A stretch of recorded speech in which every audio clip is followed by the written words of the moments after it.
public channel. Sorry about that. Yeah. All right, excellent. So we should open up the Monday, September 14th, 2020 meeting.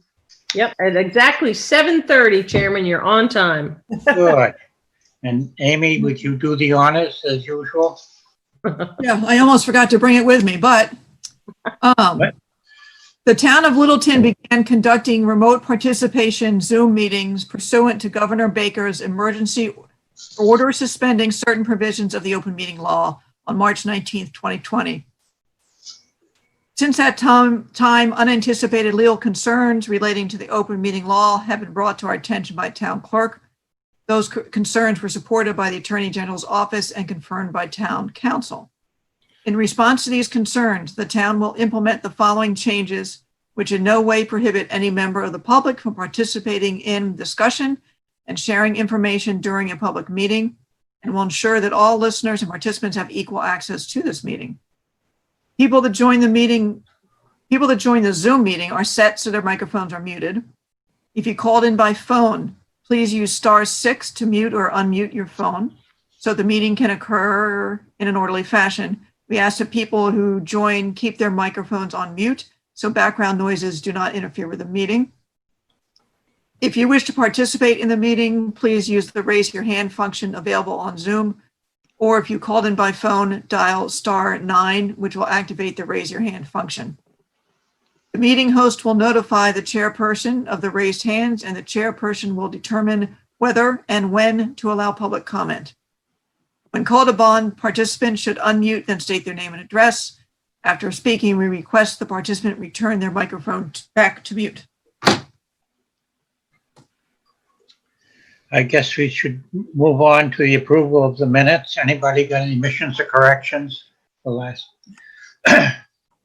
week's minutes? Anna, you usually have something. Can't hear you. I think the ones I saw were just small grammatical. I didn't have any textual changes in terms of content. Can anybody hear Anna? Because No, Anna, you're still on mute. Coming through. Sorry, I had trouble getting back to the Zoom because I went to my meeting minutes and then I couldn't get back to you guys. All right, so yeah, I did have some. I have mostly editorial as well, except for one instance where in the enforcement order 5 Scott Road, I thought there should be inserted about the pile that was left in the middle. He was reminded that there was no stockpiling on the site. In addition to, I think you mentioned that it's to be gone by the end of the week, but we also mentioned that it was originally agreed that there would be no stockpiling. Actually, I did go back and double check the minutes. Is he was allowed to leave the material in the area he was working in. Oh. I do recall that was part of the discussion, so I believe Anna is correct in that. So it was a discussion, yeah. It was a discussion. Okay. So, and that is helpful going forward as well as a reminder to be added to the notes. Because it was in the resource area. Correct. Yes. Yeah. Okay, and that was it. Otherwise, editorial stuff, and I can send it via email about the other stuff. Anybody else got any more omissions or corrections? I move that we accept the minutes as amended. Somebody want to second it, please? I'll second. Julie. All those in favor? Carl? Aye. Carl. I'm doing a roll call. So Carl Melberg, aye. Sarah Seward. Sarah Seward, aye. James Pickard. James Pickard, aye. Kyle Maxfield. Kyle Maxfield, aye. Brian Crowley. Brian Crowley, aye. Julie Rupp. Julie Rupp, aye. And Andrew Smarko. Andrew, aye. Where are you, Andrew? I'm hiding in the shadows because I'm eating dinner. Oh. Okay. I guess that's carried. I guess we move on to administrative discussion. 3 Winchester fence proposal. He actually said that he and his family are rethinking the fence and will get back to us if he needs the fence. So he's out. I happened to see one on Taylor Street that was a board fence that he might be interested in looking at. It's probably about 40 inches tall, but it's got slats going horizontal, which is maybe one way of doing it. But I think the picket fence, you'd have less apt to having kids climb on it. Cool. That's great. So, Brown property purchase. Yeah, so the select board is in discussion about that tonight in executive session. Actually, they're probably, hopefully for them sake, are done. But in any case, this will be on the town warrant. And I'm reading from my notes. This is great. Sudbury Valley trustees and the Littleton Conservation Trust are going to be doing the outreach and fundraising. So if you want to talk up support for the warrant, by all means. The price and where the money's coming from is still in flux, so I don't have that information to give you. I will also say that if this all moves forward, I'm going to need to start permitting for the Phragmites treatment and removal. For this season, it would just be mowing. But going forward right now, the proposal will be to use herbicide starting next spring for 2 to 3 years at least. Yeah, I've dealt with that myself personally, and it is a challenge. Yeah. Okay, bike trail, Great Road, Goldsmith. Is that? Everyone's going back and forth on what, and this actually relates to the Brown property and to Healy Corner as well as to what people would want to see as a surface for the bike trail, anywhere from stone dust to paved.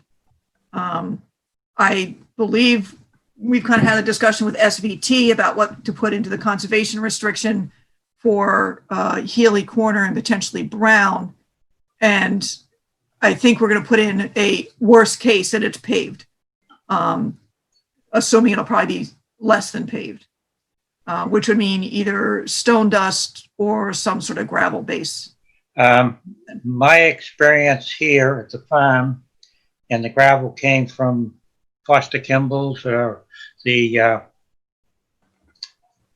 Fields gravel pit, is excellent gravel to put in for a base. It works well. We've had it here for years. Request for certificate of compliance, Bennett Orchard. Does anybody else have any cares one or another about surface? I do. I would like to see all resources used prior to paving, because I think once we get into paving and frost and repair, I think it's going to be very onerous on the caretakers, whomever that might be. Yeah. So I agree with James. I think that we come from New England. We've got some great gravel packs, different materials. I'd rather try and work with that because we can hand pack them. Yeah, as long as also maybe they have a way to contain it with those little liner ridges.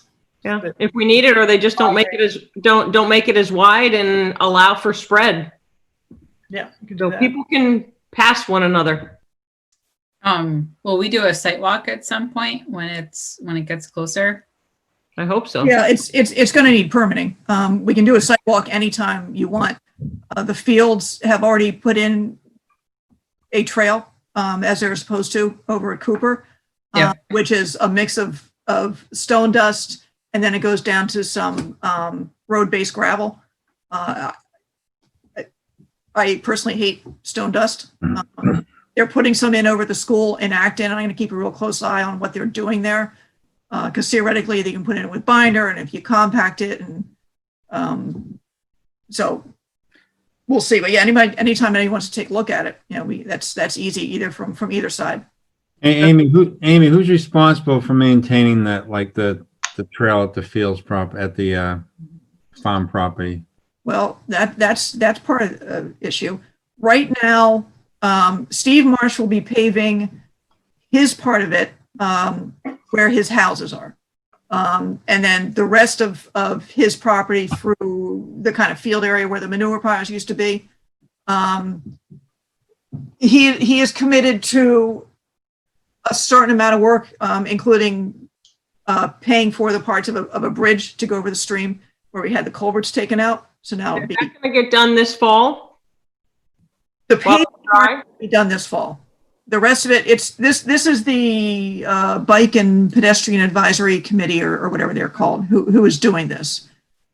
So they are going to have to work out who is doing the long-term maintenance. If they're chasing a grant, you know, Okay. it'll be easy to put in a pedestrian trail through there because it's mostly done. It's getting the bikes through there that's going to be different. Right. Okay. Request for certificate of compliance, Bennett Orchard. Yeah, they're still finishing up the punch list, so that's still on hold. I thought something might come in, but it didn't. How about the meadow mowing and hay license? Next meeting. Littletown tree hunt? Yes, they will be doing it again this winter. No real change other than, you know, stressing the social distancing part of it. I don't think I can't remember if you did a land use permit for that or not. I'll have to double check. I think we did.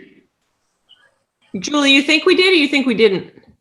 I was thinking we did We because must of have. discussion, but maybe not. Maybe it was just permission. You definitely had discussion. I'm no help. I think it We was. had a robust discussion about it. I recall that. Right.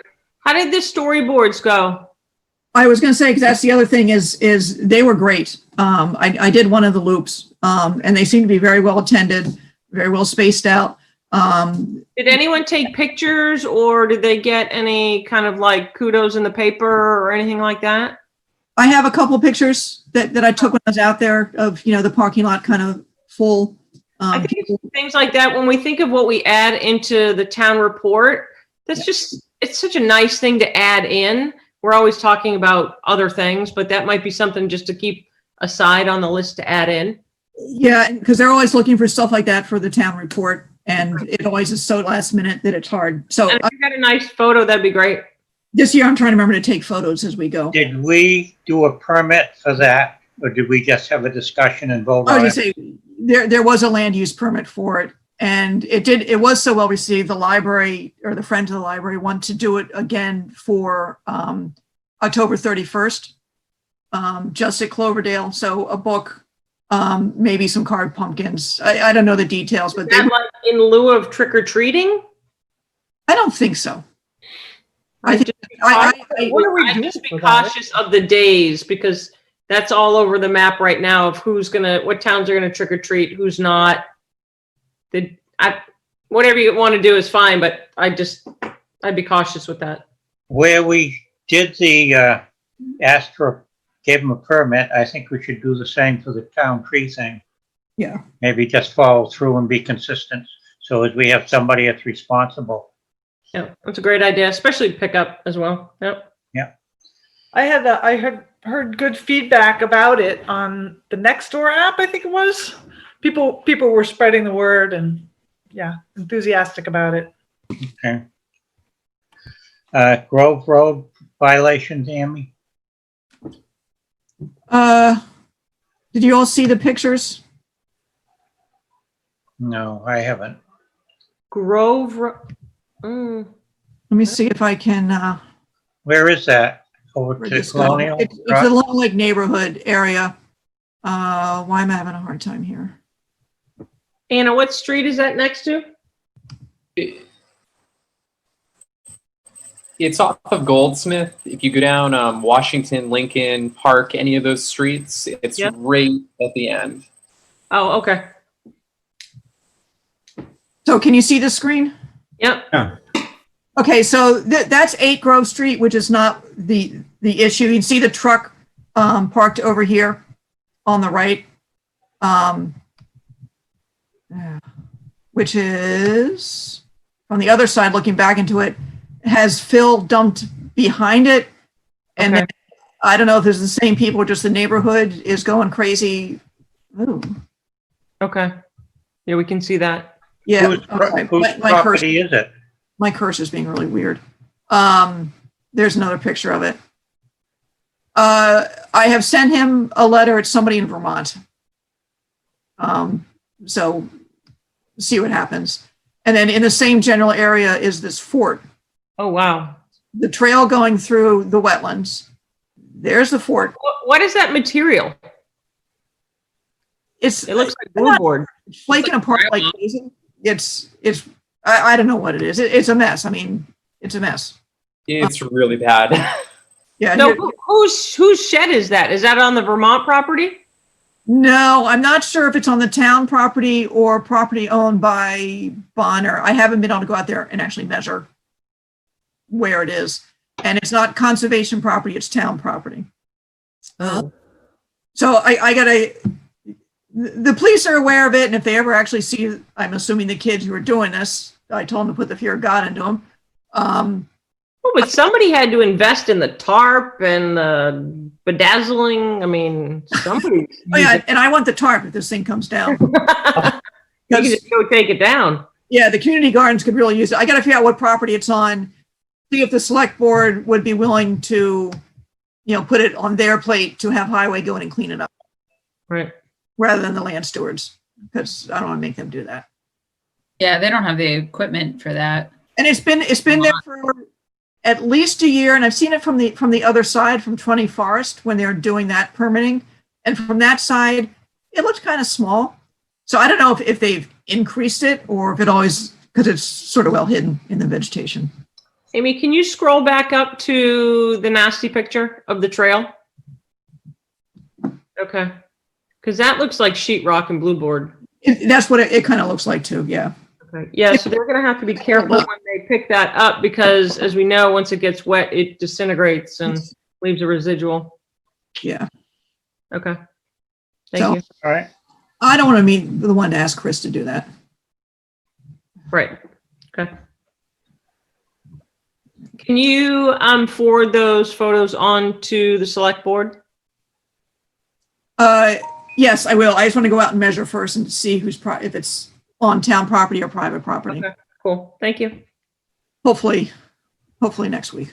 If you got a second, I got a couple updates. One, Chestnut has been paved. Woo! That was done this weekend. And we do have a pack of coyotes over at Newtown Hill now. They're Yeah, out they've back. always- My wife and grandkids stumbled onto them. Apparently they've been there for years, from what I hear from the land stewards. And there's been a lot of noise over on Sarah Doublet. So Those are the ones, Jim, that rotate between Sarah Doublet, the orchard, some of our properties on up through. So they kind of really do have a big loop. So they've been there for a while. Okay. I have no idea, but it wouldn't surprise me. They do move around a lot. Yeah. At least the ones I got here at the farm. but maybe, if we can get our act pulled together, we can do an educational thing on coyotes in general and how to behave if you run across a coyote, Yeah. your unleashed dog. Okay. How are we doing time-wise? You should go ahead and open the first one, James, because it's that time. Continued public meeting, request of a determination of applicability for Keolis community service and wetland delineation confirmed for vegetation management. Amy, did you happen to check that out, or? I think you mentioned you were going to go along there or something at one point with them or something, maybe not. No, potentially in Acton, because they're doing the entire thing. I think you've got at least a couple representatives here Okay, who can speak to this. sure. Be a good idea. Good evening, this is Clary Kutu for the record. I'm Director of Environmental Compliance for the Keolis Community Services, and Matt is here to present DRDA and delineation of maps for your jurisdiction. Hey everyone, this is Matt Donovan. If I could start by sharing my screen, Please. I can.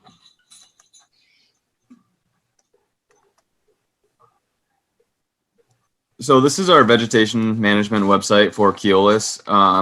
it's a handy tool for any of you who want to stay updated on any of the vegetation management activities throughout time. It's constantly updated with any new information that comes along. It includes the maps that we've submitted to you, the 5-year vegetation management plan, which is currently in the renewal process, and as well as the annual yearly operational plans can all be found on here. It's easy to navigate, and as you can see here, all the towns are listed for all the different maps in Massachusetts, and I have pulled yours up here. So this is what was submitted to you. And that website, by the way, is in the RDA submission that we submitted to you. So the RDA was submitted as required by CMR 11, as well as specific sections of CMR 10, which require us to submit the delineated maps of the railroad to confirm that the resource areas are accurate.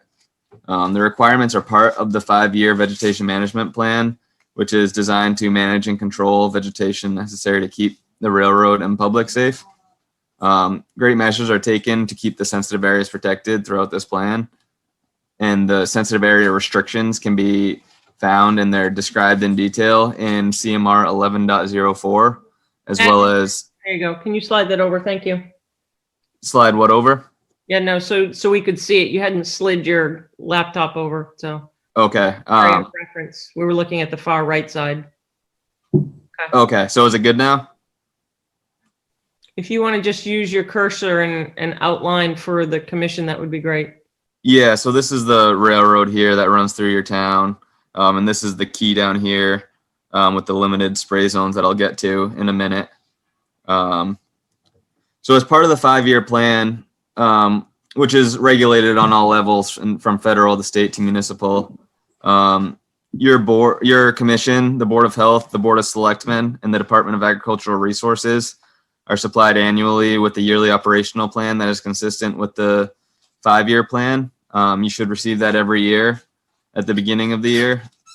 The vegetation management plan includes an integrated vegetation management approach where chemical application as well as physical and mechanical methods are used to fight the vegetation. Best management practices are used throughout the plan in an effort to limit the chemical application, which has been a main objective for Keolis over the past few years. The maps you see here that we've provided you with were mainly made for the chemical portion of the plan. They were made with USGS and MassGIS layers to determine the boundaries of the sensitive and protected areas. And we also get a list of private wells adjacent to the railroad from the Department of Agricultural Resources. As you can see, there are areas that are depicted as limited spray zones and no spray zones based on the blue and the yellow colors. In the field, the railroad tracks are marked with the same color-coded system and shown on the maps in the same location that correspond with the maps. As the spray truck applicator drives along the tracks, and the applicator is licensed and certified in the state of Massachusetts to perform this work. There is an environmental monitor who's a direct employee of Keolis' environmental team who rides along with him with these maps in hand and who is very familiar with all these areas along the right-of-way, instructing the operator as necessary. Most importantly, the yellow zones you see here will not be sprayed at all outside of the track structure itself, which is federally mandated to keep free of vegetation. In the blue zones, the environmental monitor will have a plan going into the application each year in these blue zones. Most importantly, they'll never be sprayed more than the 1 or 2 year interval, depending on which color blue it is. Really in these zones, beyond the track structure itself is really sprayed on an as needed basis. We really try to limit the vegetation control to physical and mechanical measures in this zone because of the limited spray zones. One other thing that I should mention about the chemicals themselves, they are taken from the Massachusetts Department of Agricultural's approved sensitive area material list. which can be found on their website as well as in the vegetation management plan. And those are, we're limited to certain chemicals that we use by the Department of Agriculture. And that's pretty much the process of how we go about the whole vegetation management. And I can open the floor up to any of you if you have any questions regarding anything. Yep. So Matt, this is Sarah Seward. I have a few questions. So did you say the mechanical is done yearly? When they go and cut down mechanically, is that done yearly? It's done on an as-needed basis. So the railroad So my questions are going to be specific to this sensitive area. When was the last time it was done mechanically? Clary would have a better idea on that note. Okay. And then can you tell me, in terms of these sensitive zones, how often are they reassessed? So if they have either grown in density or perhaps something has evolved. So I'm trying to just backtrack because I know it's been quite a few years. I personally have ridden with them to kind of go through these zones, but I just don't recall when that was done. So those are a couple of my questions. Yeah, so I can Okay, start so- by answering that one. And then Clary, if you want to answer the other one. They do get updated. I don't believe there are any updates since the 5 years ago when your commission gave the determination. But they do get updated and looked at for changed sensitive areas like that. And so the chemicals haven't changed in the last 5 years either? I'll take that, Matt. The chemicals within the sensitive materials list is a specific list of chemicals that the state has approved. Every year you receive a yearly operating plan. To avoid resistance to these chemicals, these are alternated every other year. So every year is not the same chemical being used. However, they only are those that are approved by DAR and at the state level. I believe you had another question, Ms. Seward, and it was around Mechanical defoliation. So there was a big push after 2015 to do a comprehensive vegetation management to address the issues of safety as it relates to trees that fall on the tracks. In particular, we did a lot,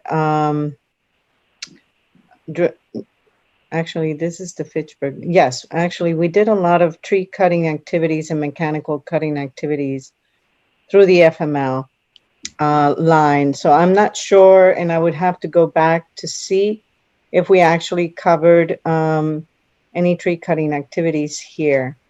Okay, because we enhanced some of the track area, so I guess I would have assumed that when those were updated, we did some then, but I was just curious if they were kind of just cut back annually or not. So it's an as needed basis. However, the yellow zones, because we can only spray the roadbed, it means that if any vegetation outside of the roadbed and along the right of way that may encroach and create a safety hazard would need to be mechanically cut. Whereas areas like the light blue and the double blue, whereas we have the option to spray there within those limited spray zones, yellow zones are strictly for roadbed. So I don't know So, about the other commissioners, but I can't see that map. oh, you can't see the map? Now we can see I can personally see a far right corner of your screen. I can't see the maps. I see Oh. it here clearly. I see Yeah, I it. can I see see it. all of it. I can see it. Maybe you just need to minimize, Ms. Seward, the, Down to 50%. Okay. okay, got it. You So, said it a minute ago. I do have a hard time though seeing the yellow. It's not very visible on the map. right, so Yeah, it can looks you like the yellow's zoom in? Matt, if you be kind enough to zoom into the map a little bit so it's easier for That's them much to better. see. Yeah. Okay, so these are culverts that you see here, and they're conveyance structures under the tracks. And it looks like they're Everyone, this is constantly point of wet. order. Does everyone know specifically where we're talking? James, I know you know part of these tracks better than some of the. Well, we're, south of 495 here, and he had one that showed the other side, which would be along my property on the, I guess, the northwest side, Right. which is Northwest. probably this one here. There's That's Bruce. helpful where you can see at least King Street marked and Harvard Road there. Right. But Anna, you were asking about the yellow zones, so if we could focus on the yellow zones and where those cross references are. Yeah, I had a particular question. I mean, I think, first of all, it's hard to see where the yellow is. And second of all, I wondered if, in addition to this kind of map, is it obvious on the ground, like to the sprayers, where to start and stop? Like, do they have it physically marked on the track? Yes. Or not on the track, but near the track, or however it's There's marked? usually signal signs right there. Well, it's not signal Yes. signs, there are signs. There are signs? Mhm.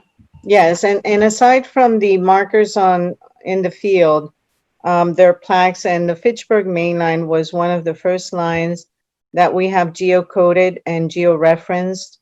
So wherever those markers are, we would have the coordinates with it, and we have a map that allows our environmental monitor to confirm as well. The truck goes at 25 miles per hour. So they're very familiar with these areas. They've been doing it for more than 20 years. So You're yes, saying you have the same driver and the same sprayer every year? we have the same company, RWC, and believe it or not, for most part, yes. Good. Yeah. That's great. The environmental monitor has been doing it for 4 years with me. Okay. Can I ask a random question, and this doesn't have bearing to this particular site, but does Keolis, or do you all have permission, like, do you work with bordering states as well? So to the south and to the north?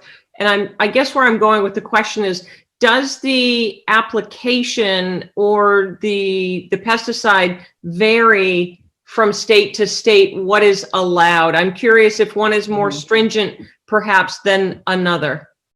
Massachusetts is more stringent. Okay, thank you for that.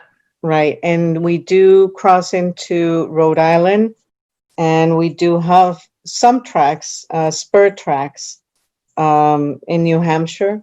But Massachusetts by far is the most restrictive.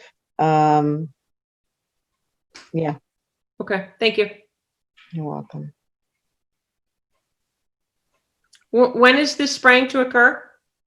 So every year, one of the things that I've been working with Dorothy McGlincy from MAC and also Michelle Grisenda is that every year you're supposed, well, not supposed to, each commission in each town and Board of Selectmen and Board of Health receive the yearly operating plan. And what I've noticed is that many towns are not aware of this, and they're not aware that they have the opportunity to comment every year, a 45-day comment period. So to me, it's important this coming year, even though it's mandated that we send it via certified mail to your town, we're also going to post the website link that Matt is showing you here so that you can actually access at your convenience the yearly operating plan, which lists the chemicals that are going to be applied, and also identifies the times for pre-emergent and for post-emergent application.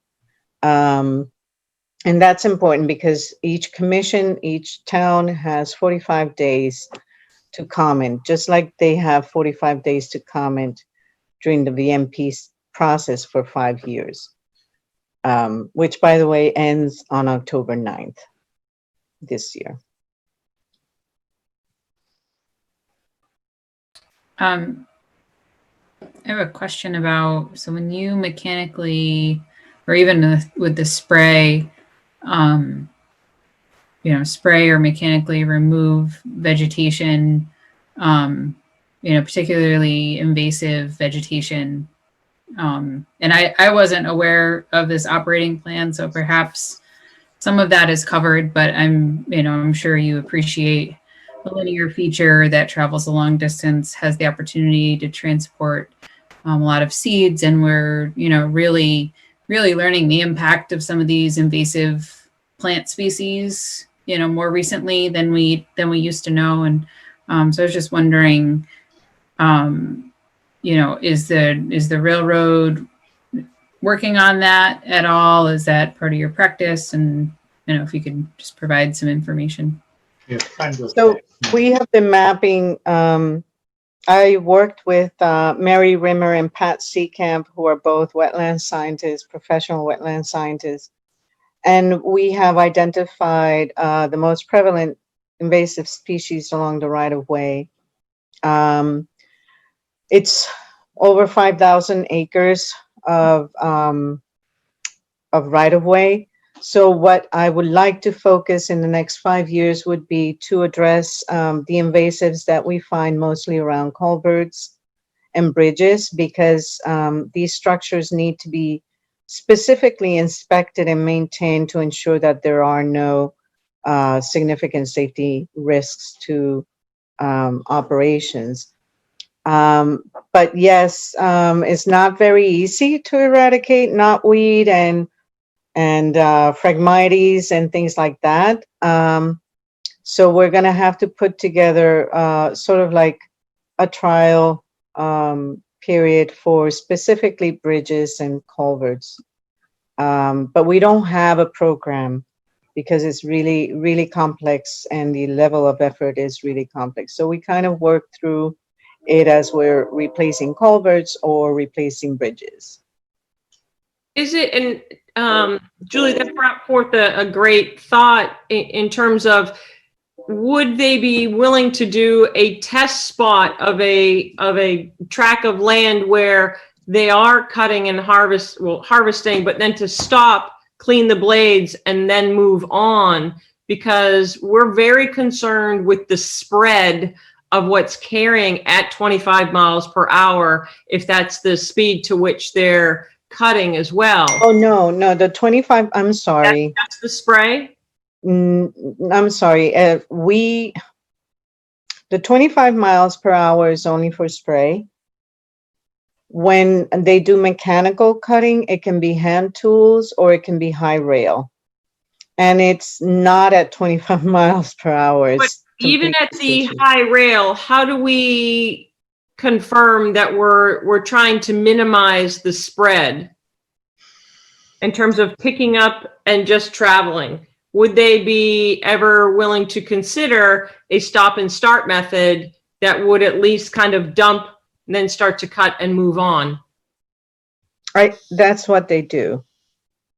So they would cut, they would trim, and those are chipped automatically. Some of those chippings are moved outside, and some of the chippings are left on site within 25 feet of the resource areas.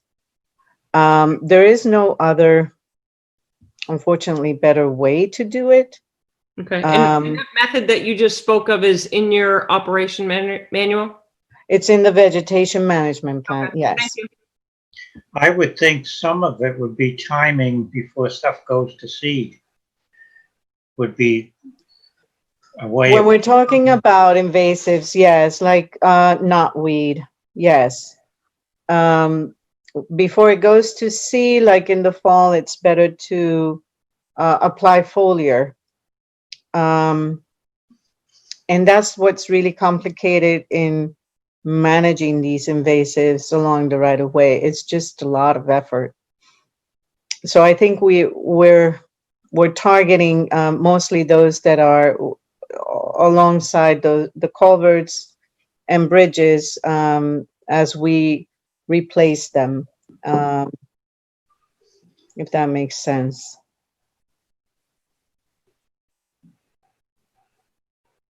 Anybody else got any more questions at this point? Nope.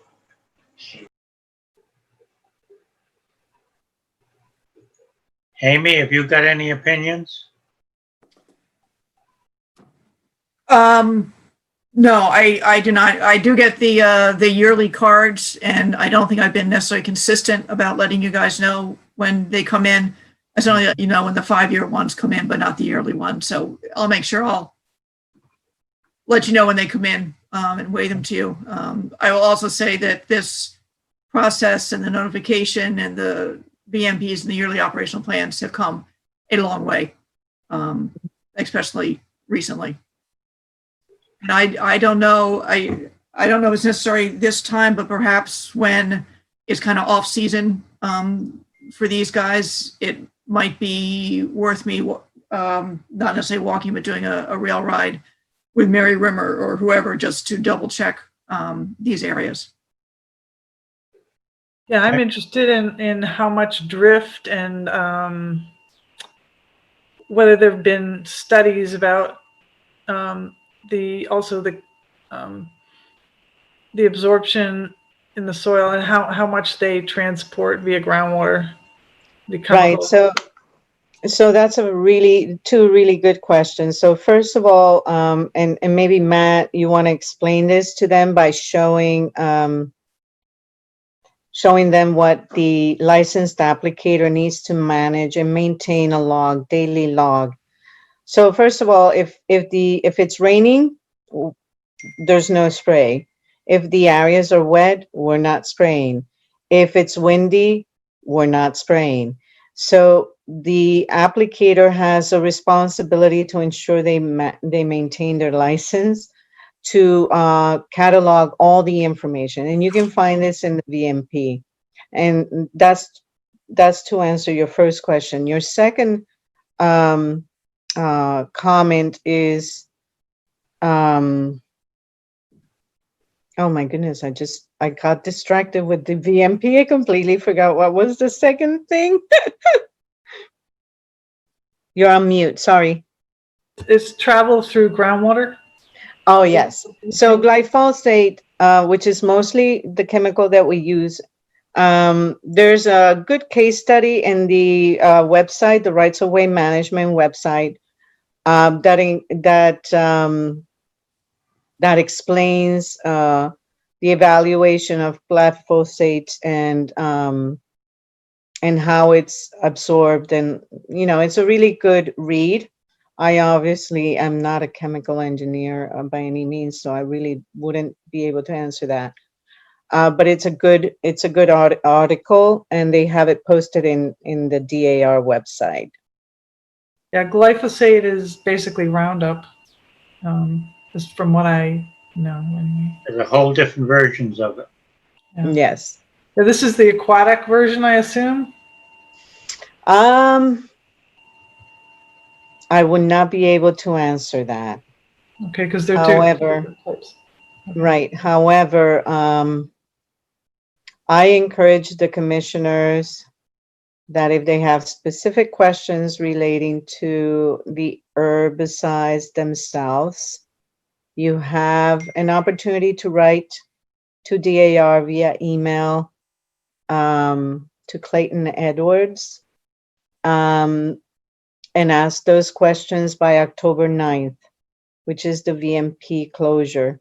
I think it's really important. And in all honesty, if you don't ask the questions, there is no requirement of the state to do anything, right? So I encourage you folks to comment, to ask those questions. And they are the ones who are really good at answering. I would like to ask Amy to generate that question. About what? To ask about if that is the aquatic version. Okay. Okay.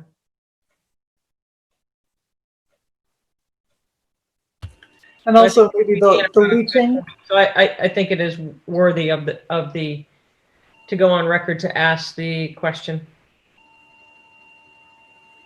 Also, maybe add the leaching aspect. How likely is it to travel in groundwater to the wetlands?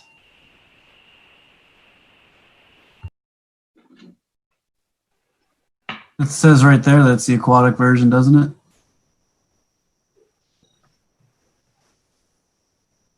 Right where is curtain? I think that's a row down. Oh, it's below the round. Maybe it applies. It's hard to tell if that. Yep. I mean, I guess maybe it does apply to the glyphosate. Yeah, because the paragraph right below that does talk about the glyphosate. Is it the two versions, the Roundup Pro and the Aquaneat, are both glyphosate? No, they're different. So the glyphosate is the Roundup Pro and the Glypro Plus. These are all different chemicals. So for example, Matt, if you're able to click, is that the MSDS for Roundup? Did you attach the MSDS for that one? Yeah, so what I can do, maybe tomorrow, Amy, is I can send you the case study that was performed on glyphosate particularly, and it led the Department of Agricultural Resources to have it be the active ingredient for the use here. And I can send it to you for you to spread to the commission members to look at. And also, if you go on the website, you can click on these and get the material. This is what it looks like on their website too. And if I was on the DAR website, I could click it and get all the information. And that's where the case study is found as well.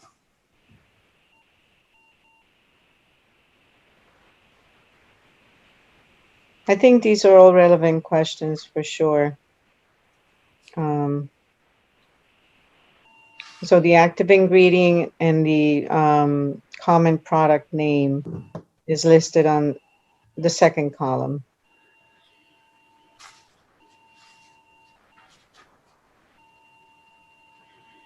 I actually was wondering, just thinking back to the map.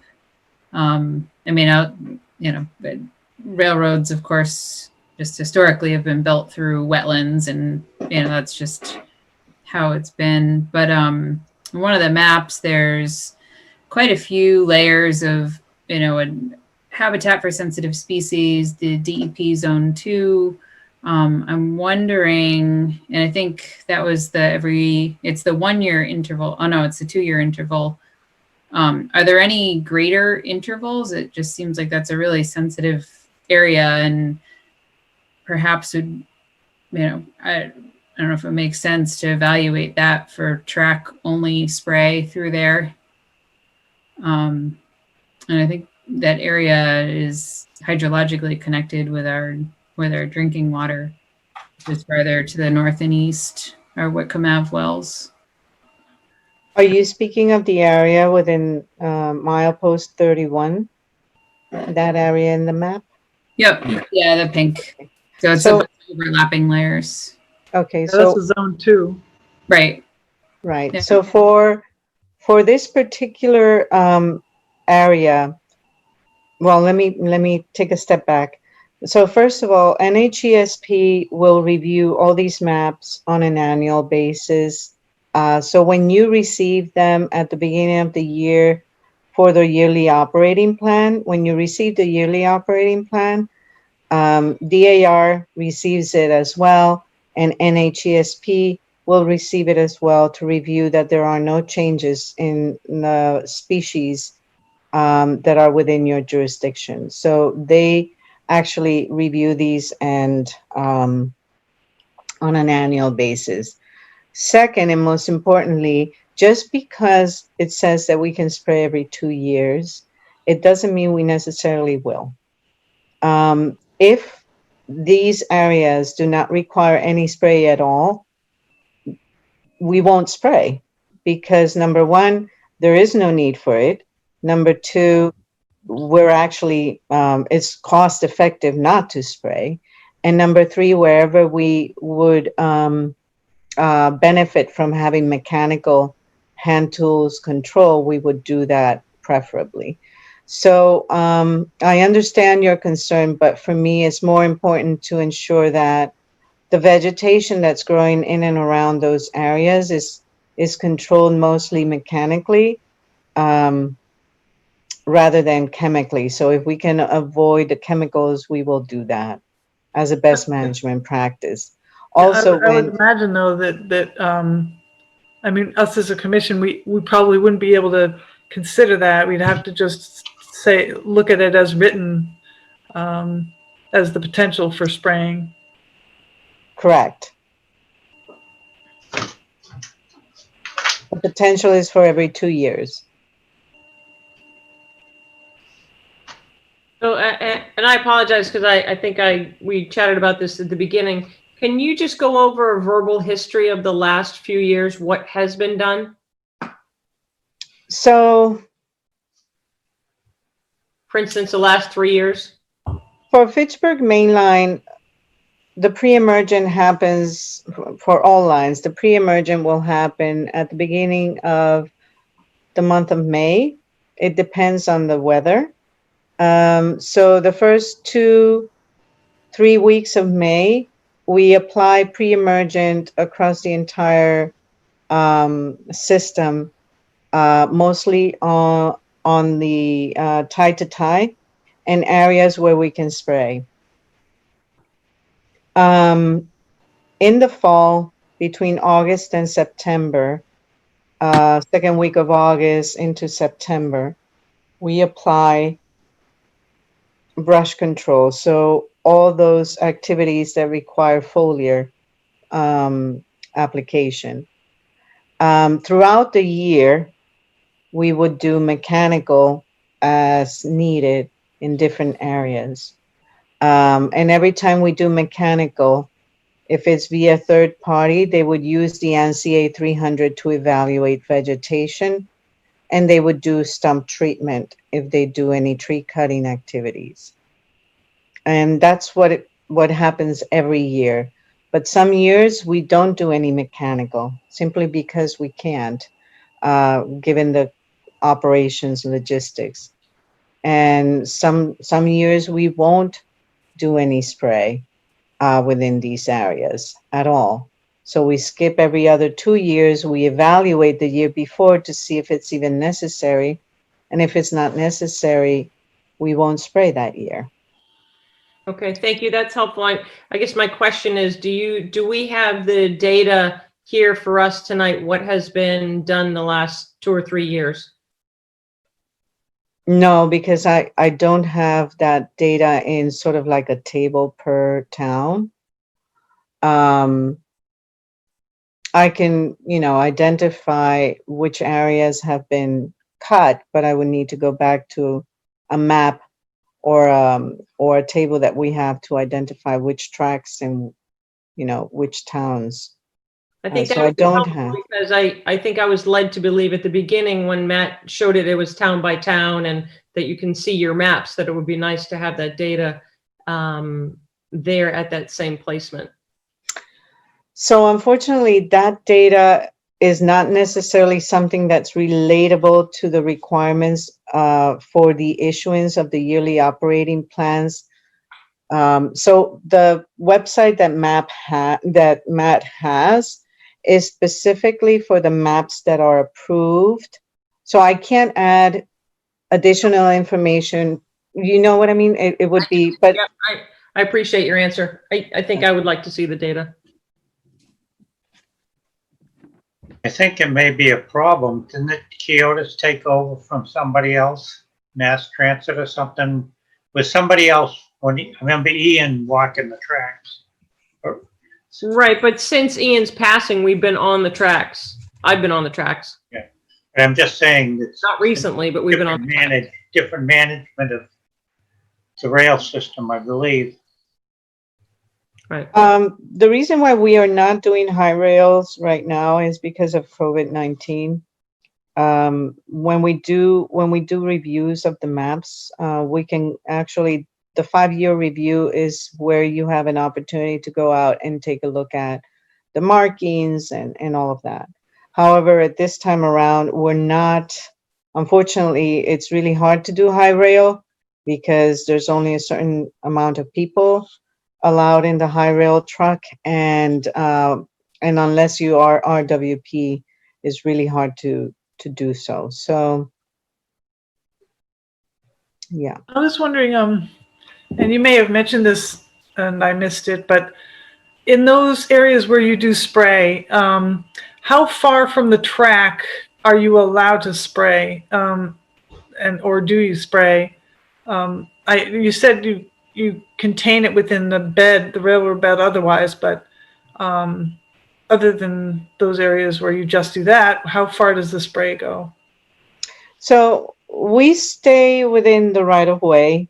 That has been one of the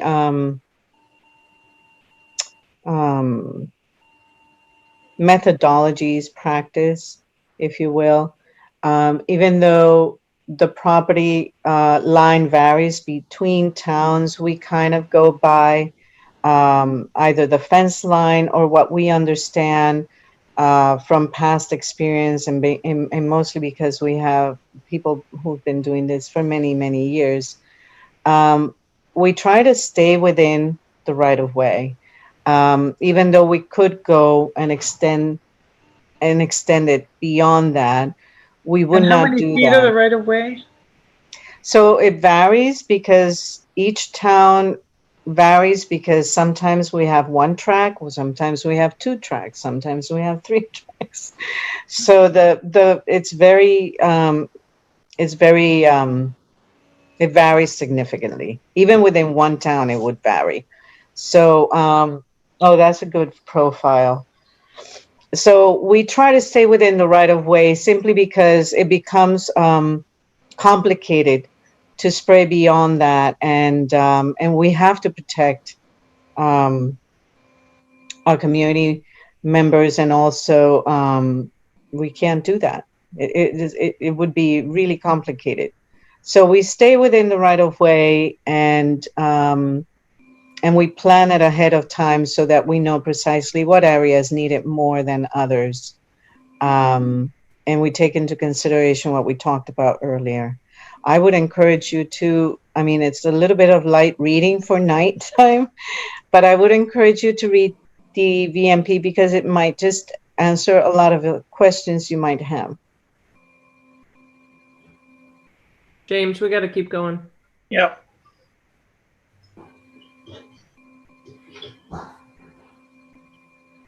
Amy, what for 5 years ago? What did the commission approve or did for an RDA? Did they? I wasn't around for that last go around. But. Well, our regulations have changed since then. That's the bylaw. Yep. Amy, you got any comment, or just, are we signing off on anything or just listening as a discussion? If you wanted to vote tonight, this would be a determination of applicability, and I believe they have a suggested which determination to apply to this. I think 5 years ago, to answer your question earlier, you guys gave a determination of a -5, I believe. How long will that be good for? 5 years, isn't it? Yeah, for the duration of the 5-year vegetation management plan. Yeah, I think that we have some questions that arose out of our discussion tonight. I'm not thrilled about going out 5 years without some answers. Right. What are those It's important- questions? You want to put them on again for next meeting and see if we can get the questions answered in the meantime? Well, I think we had questions in regards to the chemicals that are being used. And Yeah. if they're the aquatic version, I think there's some research that I think we need to know. And I'd like to know the last time it was treated and the last time it was mechanically treated. So I'd like to have an overview of the last 5 years. Yeah, so we do provide that before we go out every year. Okay, and so why don't you give it to us tonight then? If you have it, give it to us. the specific I would like to know when you went out and what it was treated with, how often and when it was mechanically versus chemically applied. So I've asked that twice now.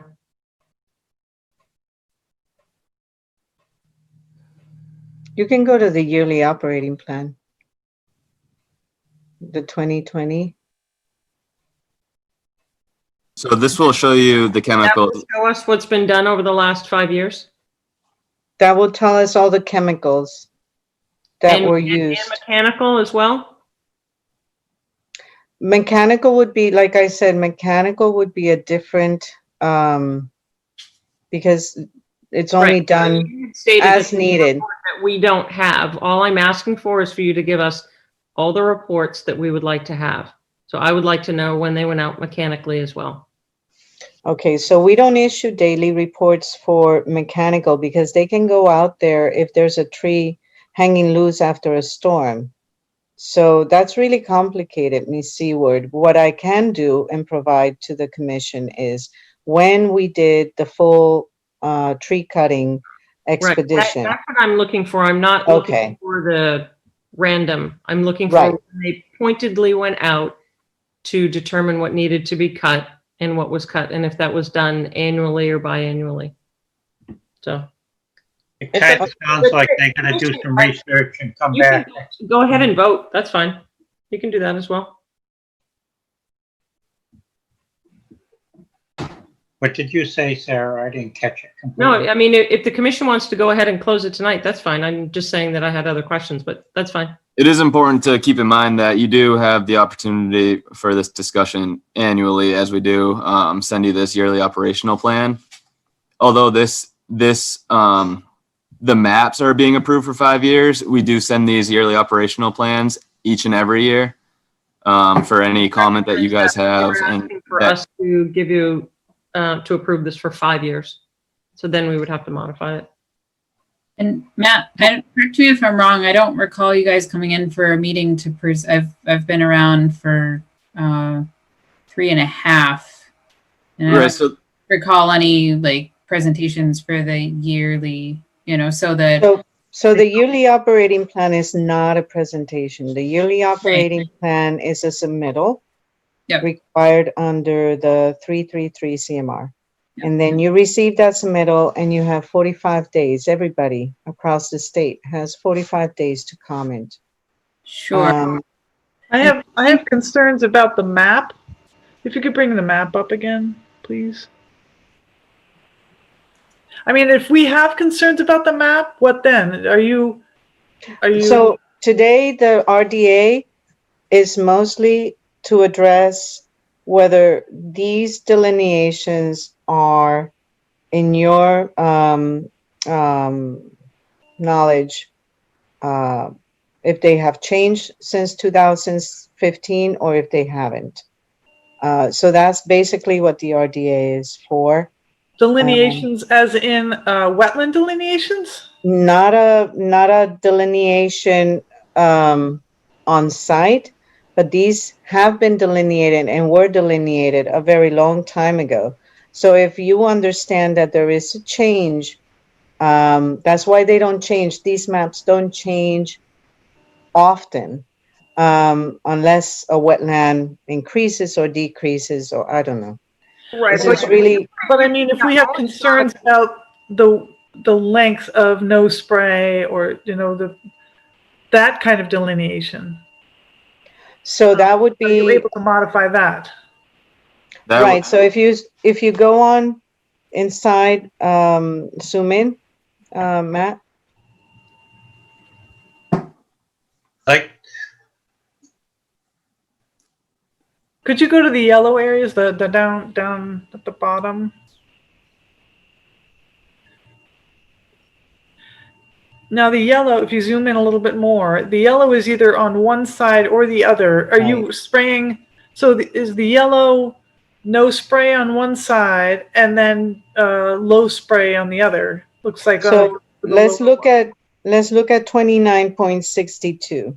Yeah. So what it means, this yellow on this side, what it means is that there is close proximity to wet areas all the time. So this area is wet all the time. Whereas on the other side, where it was delineated, it's only wet, where the light blue is, it's only wet within a certain distance.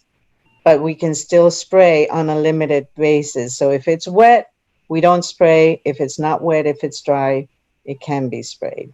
However, the yellow will be no spray all the time.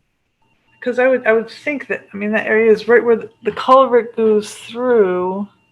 It looks like the stream is right next to the railroad right there. Right. So what it does is it crosses, it conveys under the tracks, and it goes adjacent to the tracks, but it might be adjacent to the tracks enough farther out that it will allow for us to spray in that area. See, I mean, if we were to push for no spray in that chunk where the stream is right next to the railroad, I mean, are you able to change the map to modify the map? So Right, we could, but go ahead, Matt. this is delineated as the statewide rights of way management program allows us to spray. So for you to, as you mentioned, changing the actual restricted spray zones and the limited zones from blue to yellow, that would be something, a question to change for the Department of Agriculture, the right of way program. We would be able to entertain upon a site visit, changing it to a yellow based on your preferences. If you believe that should be yellow, it is delineated right now, however, as it is allowed to based on the right of way statewide program. It's on the right of way statewide program, but not a site visit. Like, you don't determine them site by site, or you just do it by mapping. Well, it was originally done on site. Right. Originally meaning years ago, like 50 years ago? Oh, no, not 50 years ago. Before my time, but not that far back. What's I think we also have to remember that we've had a tremendous amount of construction on that side of town. So, you know, the water tables and things have certainly changed in that area. That's why I'm curious when these maps were done. I think, Anna, you have a good point. So this is Carl. So depending on when those delineations were done, there probably should be some kind of timetable for a redelineation of certain areas. I'll revisit, yeah. Just to make sure that they're continuing to be accurate, as opposed to using, because I think Sarah's right. That Actually, over by Durkee. Yeah, water tables have increased. Yeah. So maybe a site visit would be commendable, but we just can't do high rail. So like, for example, Ms. Green, if you identify areas that the commissioners want to go do a site visit, we can try and schedule for that, and then push the meeting forward for a continuance. If it really does feel like this is a good time for you folks to review these maps, I encourage you to do so. The only issue is that we can't do what we used to do many years ago. We have to go and walk the site. So we should focus on those particular areas you're really most concerned with. What kind of training? I've been on the commission many years, and we've certainly walked the tracks before. We don't always have to ride, and commissioners are accustomed to walking. So, and what kind of training do you need? Not. What kind of training do you need to walk that track? You would need to get the RWP train, Ms. Green. I can send you the link for that if you can't find it. And how many hours is that training? I have it, Amy. Sorry? I actually am RWP trained. So I can certainly. I did a while ago, but I'm sure it's expired. Yeah, I was a long time ago too. Yeah, mine was a couple months ago. Ha! All right, Kyle's going to do it. How long does it take, Kyle? Well, it was during this COVID time, so I was out standing in a parking lot for 2.5 hours.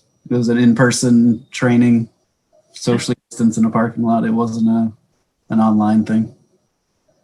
Yeah, I can remember the commissioners that we all did it in the parking lot a long time ago. So it wasn't that really that hard. So didn't take 2.5 hours though. Yeah, I think there were a lot of questions for the group that I was in. I think might have dragged it on a little. So Like, you all should let me know where you would want to go and who wants to go, and it's going to be a commitment to walk that far plus get the training. right, or have a representative for the commission attend, take the pictures and convey that information back. I really don't encourage a large group of people on site. Simply because we're not doing that. We did it with some members from the Air Conservation Commission. We already had our meeting with AIR. So did Air have any questions as we abut? I don't remember. I've done over 40 meetings thus far, so I can't really remember town by town. Okay. But I suggest that you focus on the key areas. So if you want to focus on the yellow zones, then we focus on those, so it's much easier instead of having to walk for such a long period of time. Some of the key areas I think would be down by new development and then over by Middlesex. We haven't been over to Middlesex in that area with the train since that construction has finished. Those would be two areas that I would think would be interesting. I'm curious about 29.62. I'd like to see that. Well, not me personally, but I'd like whoever goes out there, I'd like that one looked at.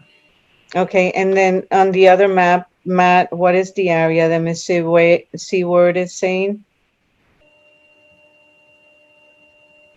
Down by the train station, Matt, and then up by the concrete Middlesex. Which is what, 3205 Culvert, 2010, Yeah. Sarah? Yeah, I'm just looking One at. comes off my property. Comes very close to the new building. How old is this map? This map was just reviewed against the well, actually, Matt, you can tell them. Yeah, it was renewed in July of this year. As far as the original delineations, I think that was closer to like 15 or so years ago. Yeah. I can't Yeah, I was say. looking at the buildings to see because some of the buildings changed if this was the new version. Okay. Yeah, so If you want to come up with places, I can keep in touch with Miss Green. Yeah. And give you guys time. You should have been provided with these maps, or you do have access to them on this website. If you want to, it's something we can plan. I can be in touch. okay. Would it help if they went and took pictures of the area that you can? Sarah, would that work? Oh yeah, whatever. I mean, anything. So I guess the question is, would it work if we take the pictures and send them to the commission instead of doing a site walk, or you still want to do the site walk in specific to these areas? What do you think, Sarah? I'm happy to do whatever the commission would like to do. I think you would have to be more of a walking, moving video versus segmented photos, unless they stitch them together. So, but I would like to see what the historical data of what's been done on a regular basis as well. So, but we've got So we table this until the next meeting, until see if they'll come up with the information you're asking for. right. So it's up to them if they would like to extend. I think it's worth extending if you have concerns of whether these delineations really depict the current status on site and specific to those areas you mentioned. Okay. So we can do one of two things. we can have Matt go on the high rail with my track guy and do the video and take the pictures of where those markings are in relations to those resource areas for you along the entire jurisdiction, you know, the Littleton area. Or you can designate a person from your team, from your commission, that will specifically go to certain areas that you want to conduct a more in-depth evaluation, if you will, on site. Kyle, is that anything you have time to do, since you've already approved to be on the tracks? Yeah, yeah, absolutely.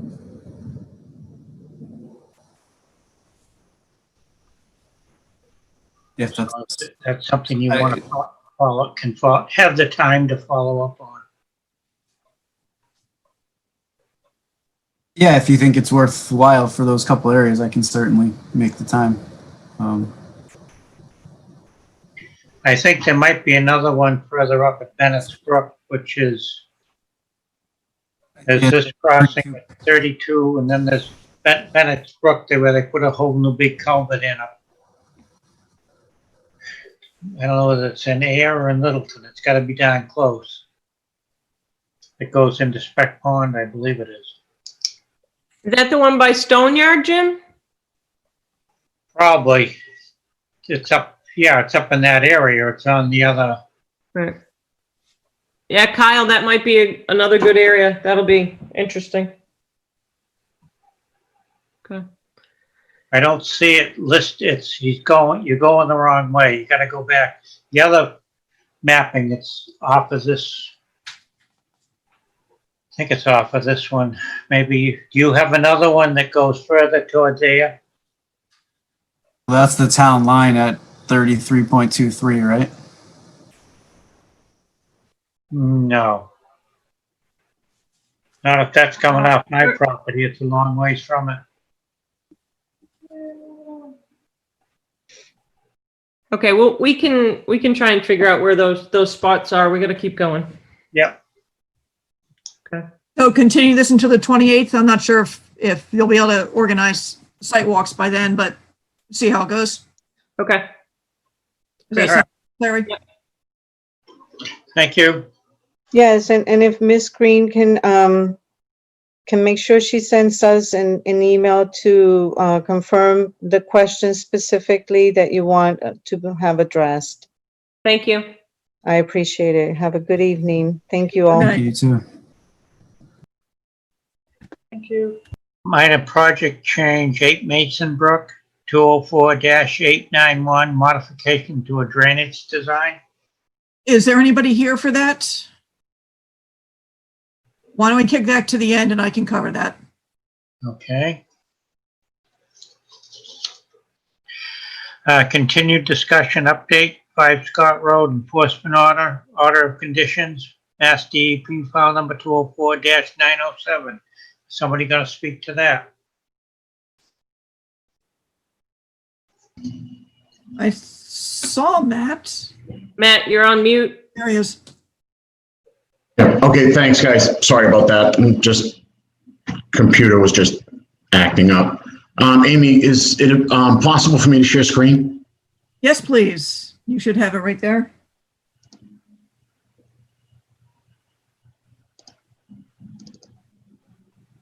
Okay, everybody can see? Yep. Okay. So since the last meeting, went back, had the stored materials removed off site, had extra wattles put down, trying to get to the next picture here. If you just bear with me. You can see down at the bottom, we had more work done. Meantime, we had work done on the peninsula. Peninsula was a little bit difficult because what I discovered, both in speaking to my client when I was out on site, the commission may recall, one of the things I had noted was the area when I was doing the soils appeared to be hydric. I learned from my client that the material he used that he spread out here was actually spoils from hydro raking that was done around the pond previously. So what he wound up actually doing was putting hydric soil on top of hydric soil. So to date, I had the surveyor managed to get out last week, did spot shots on all the areas that were worked on. And what he found was that this area over here on the peninsula, the areas to the side, if you can see my cursor, were dug down sufficiently. The area over here still has more work to go. It actually has more of the effect of being crowned. This area over here actually was dug down 5 inches deeper than what it should have been. So at this point, what I'm looking to do is to take this area over here, which is about the same amount of material that needs to come out, and since it's hydric soil, to simply replant it over here, regrade it, and bring it up to the grade it should be. The grade here is too low. It actually is starting to have water bubble up through it because it's basically just below the water table right around here. When this was done, my client went in and had his son, there was a lot of rocks in this, had him rake it out so that everything was smooth. Once that's done, I can go in and I can plant the area myself out, hand rake it, and get it ready for growth. Matt, have you tested the soils so that you know that they're hydric? Yes. Okay. It was weird because some of the commissioners may recall that we're on site. I was baffled by that peninsula because even though we knew there was fill on top of it, it kept showing to be hydric, and I couldn't figure out why. And silly me, I should have known. And when he told me, it all just fell into place and made sense at that point. Now, when you say it's from raking, does that mean it may have invasive seeds in it? I haven't seen anything growing out of that would be invasive. Okay. I mean, it did have a chance to grow while it was sitting there, so I did have a chance to look at it. I didn't see anything that was invasive.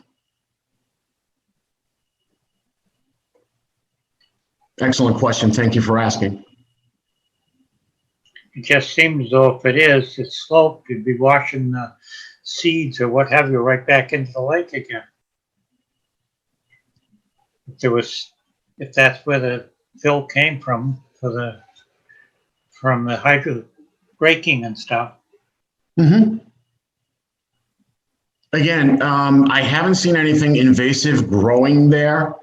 There is an invasives management component to this. Currently consulting with another professional wetland scientist on, doing hand management on the invasives. And that's going to be an ongoing thing. I'll be working with my client on that. I'll actually be doing a lot of the physical labor there myself. Okay. Hey, Matt, when you're talking about no specific invasives, but you have a plan, there was the loosestrife there that we saw. Yeah, that's actually been establishing itself there for a long time. The loosestrife has not been growing within the pathway itself. I haven't seen any indications that it has. It has been establishing itself more in the marshier areas off to the side. And it seems to be spreading basically all around here, all around this area. It's just starting to pop up everywhere. Yep. So I think we just want to make sure you don't make it worse. And then there's, certainly I can see bittersweet in the picture, although it's in the uplands, not in the wetlands. I mean, we know there's invasives, so. The bittersweet's been well established in that whole entire area. I mean, I walked some of the lots next door when I was, looking around the area, and there's bittersweet's just everywhere. Yeah, no, I'm aware of that. I know it's everywhere, and so our objective is to not make it worse.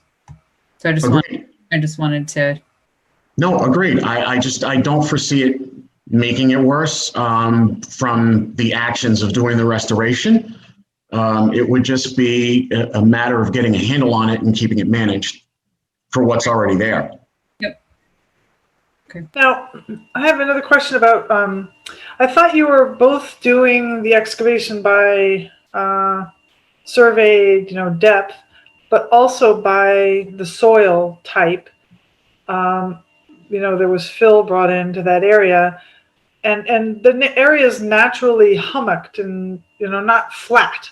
So I'm wondering if you were you able to dig down to at least the original soil and all that, those places, because make it more like naturally varied in its depth, so that you can have water flow and collect in certain areas. I don't know, make it more natural looking than just like a flat field almost. Yeah, well, and that's, excuse me, I didn't mean to do that. That's definitely an understandable point. If I may go to the pre-existing plan. Just bear with me for 1 second.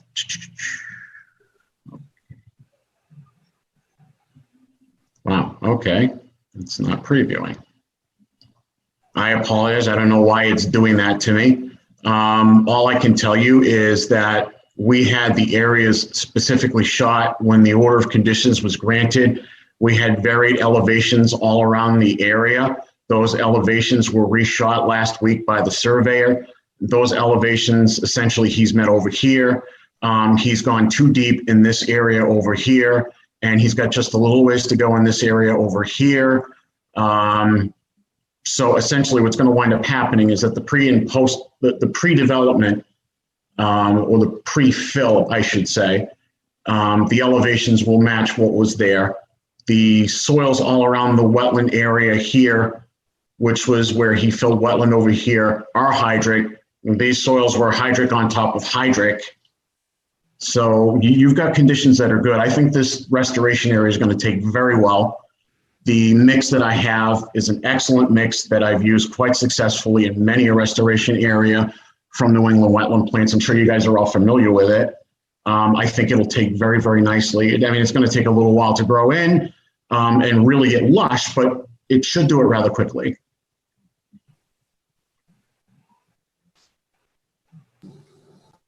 Any more questions? Yeah, what's your timeline on planting, Matt? Because it's a good time of year for that. Yeah, the excavation. Actually, this isn't a bad time of year to get these seeds in. Yeah. I'm saying, when are you going to get them in? I'll have them in by the end of the month. Okay.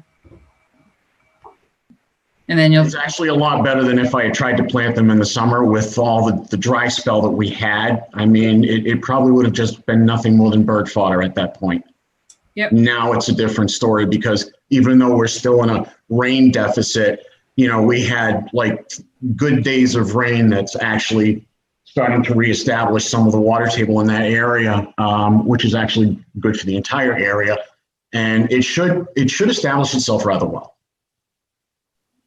I actually feel really good about it.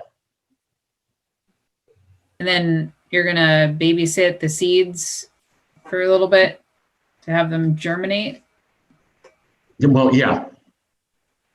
Yes, thank you for asking. That is what I usually do. I've done many a restoration area. Once we get ready for the planting, I usually go there quite frequently to watch the germination, watch what's going, because I have a stock of seed, because I do this regularly, that I get from New England wetland plants that I just keep rotating everything. And I usually would go and just replant. So it's actually normal business practice for me to just keep a stock of these seeds. Okay, thank you. Anybody else got any comments?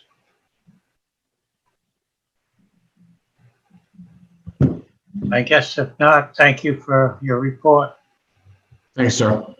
I assume you'll come back on the 28th with hopefully the final grades and seeding done? Yes. Will we see a plan, showing pre and post now? We'll get to see that elevation plan? Yes.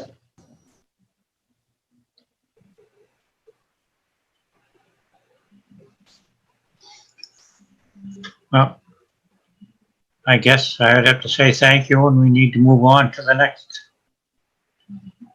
Thank you. Much appreciated. Okay, Thanks. bye. Have a good evening. Thanks, you too.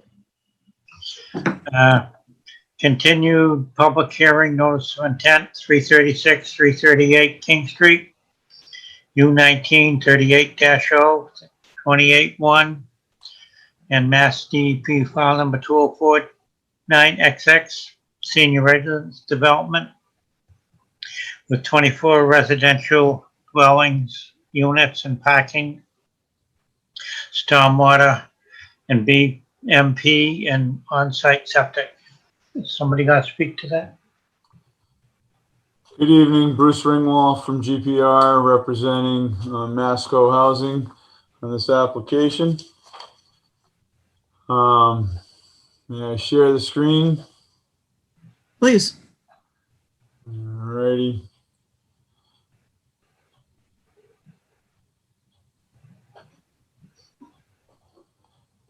At our last meeting, there was a request to see what is to be proposed for trails and where. This plan is a plan that you have had. It shows the existing trails around the perimeter of the site, the perimeter of the open space portion of the site, another trail that comes up through the middle. We have proposed trails here and here coming down from the proposed development to tie into those trails. So those are the general areas. There was a request to, request to see an aerial with a wetlands overlay. Did that one share? No, it didn't. Stop, resume. Never remember which towns allow me to change slides and which don't. So this is a close proximity of the property line. Obviously, it doesn't go through the parking lot at the church. And a close proximity of the wetland line and the offsets. There's a few places that change, but this is an aerial very similar to the aerial that you saw back some time ago when we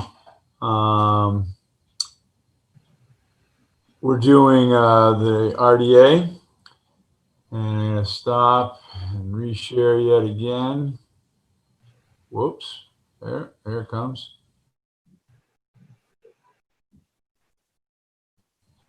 There's a lot of strange things here.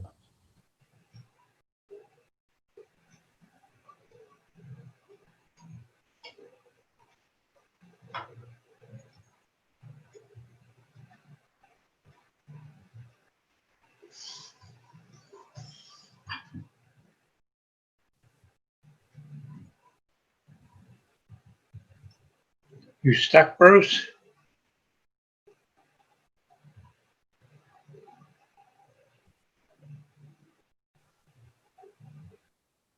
Yeah, Bruce appears to be frozen.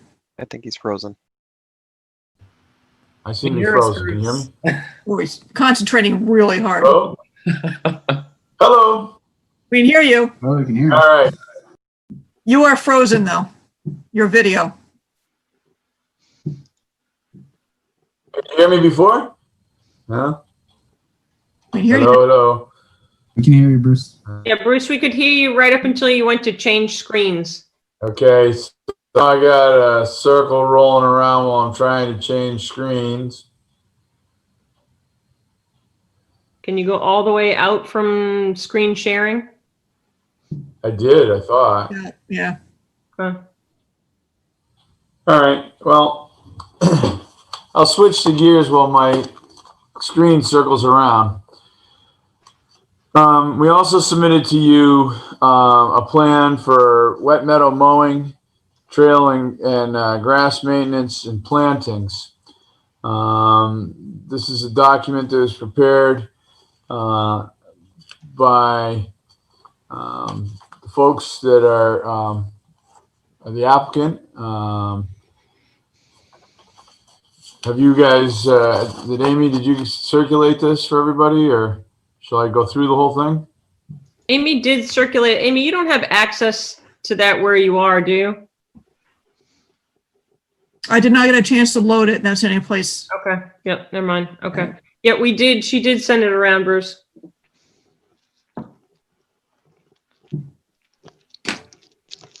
I like the fact that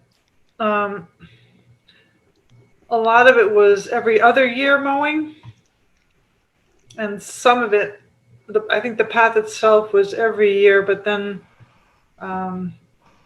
I forget what parts of it though, but a significant part of it was every other year, which I appreciated. I would disagree with that. With my experience with mowings and stuff, I think it's got to be mowed at least twice a year, or you're going to get a lot of invasive stuff in there. Yeah, and I agree, but I feel like we need to try, and then we can always modify. You know, ultimately it can keep open for 3 years and try and see. I think we've got to try and get some of those taller grasses in for some of those nesting birds, but yeah, and for the pollinators, they were encouraging every other year. Yeah. And it may be, Jim, that we have to split if we see that one area is growing more with invasives, but I feel like after year one to really take a critical look at what worked and perhaps what needs to be reevaluated. Yeah, because many plants are biennial, so you want to have them have a chance to flower. Right. Bruce, are you still there? We've totally lost him. Totally lost him. Hi, this is Diane Loomis. I'm from the applicant, and I was involved in mostly editing the document, not creating it. But we did have the intent to work with you. For example, as you're saying, once we see it grow out for a year and then see what's going on and whether we can let it go for 2 years. A lot of interest in preserving the wildlife and pollinator habitat there and working with you and getting your advice on that. Excellent. Thank you for joining in. Yeah, I think Bruce, I bet he's left and is trying to rejoin his mic. He's trying to call in on his phone, but I haven't seen him yet. Great. So Diane, the trails going around the property for the most part are open to the public? There's only one trail that sort of bisects the property that would be open, and I actually could probably pull up a map where I could show you. So not the trails going all the way around. There's one that sort of starts by the ball field behind the library and then crosses the property almost sort of diagonally and heads off towards Castle and Trees. So that's the part that would be public. The balance of the trails that go through the property then would just be for the people on the owners of the. Yeah, for the residents. I mean, you know, most of the trails come back to the proposed homes. So I guess we'd like to be able to walk back to our homes without having the public come walking up to our doors. Right, and that was shared earlier, Diane. Yeah. We've heard that before. Yep. Yeah, and no, I realize that, but I was just looking at the broader map, and it does seem like a lot of those trails are quite a ways away from the dwellings. They're going to be very fit. Yeah. We're an active, we hope to continue to be an active senior community. That's great. Amy, any luck with Bruce? He said at 9:07 he was calling in on the phone. So he's got some connection issues back there. Okay. Are there any specific questions that we have with what has been presented to us so we can perhaps give questions back to Diane or to Bruce? I think they were going to go over the pathway material too, weren't they? Between the houses, between the units. Okay. I was hoping they'd reduce by three units and pull back the housing units back about 10 feet off the wetland line. Off the no disturb line. I Hmm? think we did. Yeah. So, right. It's on the 50-foot no disturb. There was that one building that had a corner basically right up to the. I thought all three buildings were pretty close. All three buildings are really close. And that was one of the comments that we had at the last meeting was, basically taking up the 50 to 100 with 100% impervious. Well, not 100%, but very, very close to it. And so there was questions about, could you take a look at that one more time, to see if anything else could be moved, and recognizing that the site is tight, and Bruce indicated that the site was tight last time, but we did ask to give one more look at that. Bruce will be back momentarily. You got some hold music and sing for us? I see his name down there. Hello. There he is. Hello. Hey, I'm back. Sorry about that. I have no idea what happened. I was working great on the last hearing, but for some reason it didn't want to work now. Can you hear me?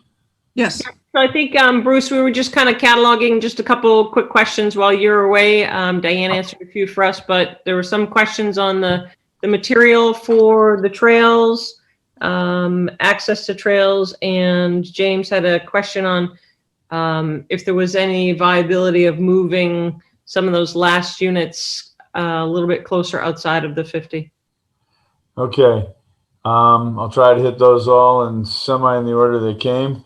The material for the trails are grass right now, with the exception of the trail that goes through the middle of the site from roughly the ball field towards Castle in the woods, Castle in the trees, whatever it is. That one's got a bit of gravel on it, but all of them are basically grass, and they're all mowed, and they plan to be that way in the future. I was asking when I lost control of the computer if you folks have gotten a copy of the maintenance, mowing, and planting that we had proposed. Yes, you did. Okay, so you've had a chance to read that, so you know that our intent is not to mow to the extent that it has been mowed in the past. Our intent is to plant adjacent to the wetlands with some wetland species and some that are upland species, but native plants along that buffer zone area, right in through here. As far as moving the buildings further out of the 50-foot buffer zone, the answer to that is that we don't have the space to do that. Yeah, but you could shorten them if you take three units, one unit off of each building, you could do that. And then we wouldn't have a viable project, I'm sorry to say. You're on silence, Diane. You're trying to say something? Nope. Okay. The project needs the units that it has. Planning board is pushing for, a number of affordable units. We cannot afford to remove any of the units that are proposed here. This is a senior housing project, so it takes up a bigger footprint because we're on single stories for a number of the buildings, but each unit is a single story unit. It's a flat for everybody. We have put the units in a proposed building that's got 15 of the units, 5 on a level, stacked 3 high. So 2.5 stories show from the road, or 2 stories show from the road. So we've done what we can to condense everything into a small space. If you recall the slide I had up a minute ago, there is a lot of buffer zone around this property. We're using one small portion of the site. Oh, and you were going to look into, the paths between the buildings to make up for the fact that you've got a lot of impervious within the 50 to 100. You were going to look at whether or not you can have some sort of pervious material for the paths between the buildings. Again, it's down to a dollars and a cents thing. Every little thing that everybody adds to the total package of the site. The planning board is asking us to make the whole site affordable, not just the 25 to 50% of the site affordable. And everything that gets added on just jacks up the price more and more. The applicants wanted to originally have impervious pavers. They wanted to originally have all kinds of paving stones throughout there.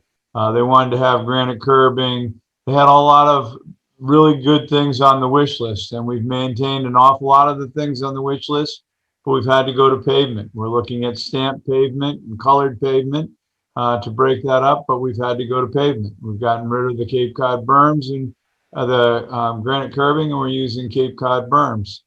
You know, there's been a lot of give and take to get us to this point. And as I told you folks way back when, you know, we've had the discussion from the very beginning with the applicant that the 50-foot zone is basically considered an iron wall. And so they've done that. They've worked within that. The architects have worked really hard with that. They have a building committee that has met with the architects and ourselves, mostly with the architects, but trying to refine their spaces to keep them in good size and good shape. I wouldn't think pavers or cobblestone walkways would be very appropriate for senior citizens. Concrete pavers are very appropriate because they're all level and they interlock with one another and they work out great. Cobblestones, not so much. I agree. But they were looking at granite curbing and that such and nice edging and those things have gone by the wayside. I would think that pavers aren't very much more expensive than asphalt or concrete. They are, and the labor to install them is.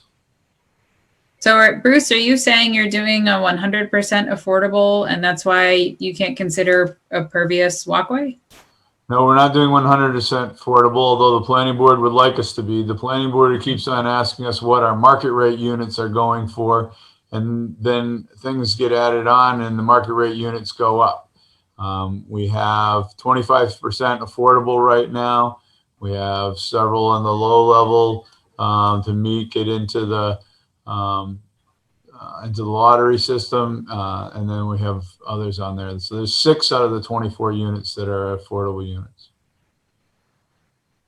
Well, it seems like a significant number then are not in the affordable area. So, I mean, can't you do pervious pavers to the maximum extent possible?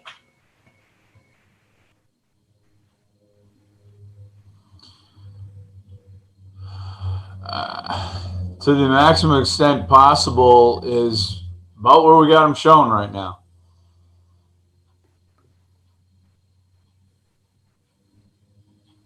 Can you show us where the pervious pavements are versus where they aren't?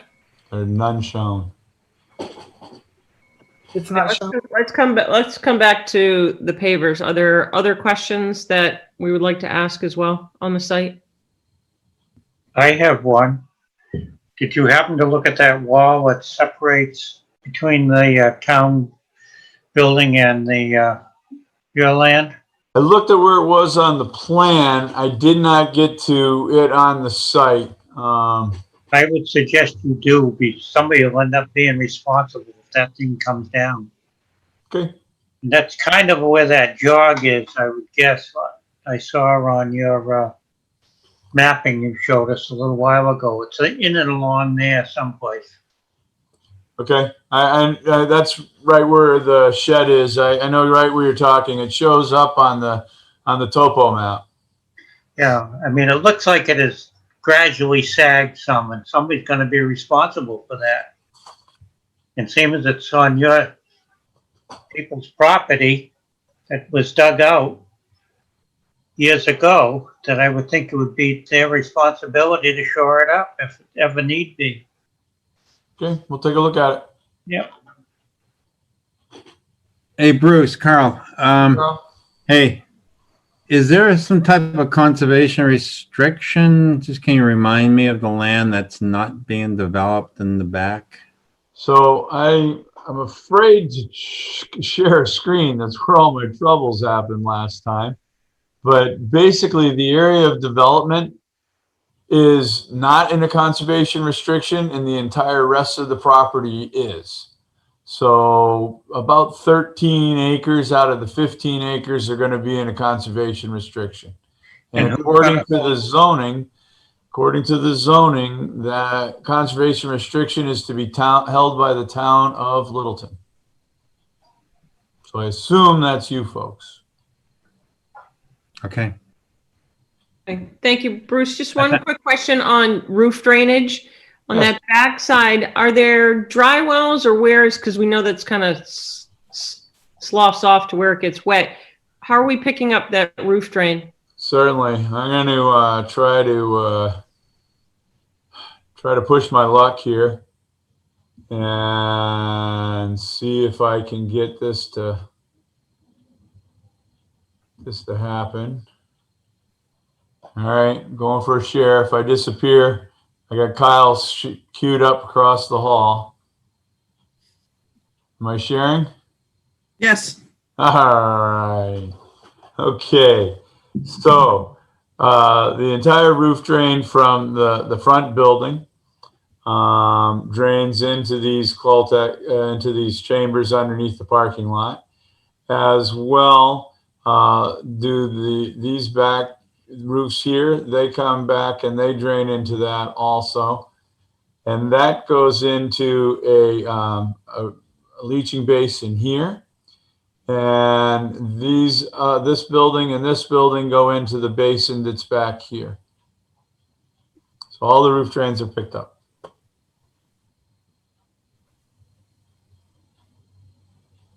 Thank you.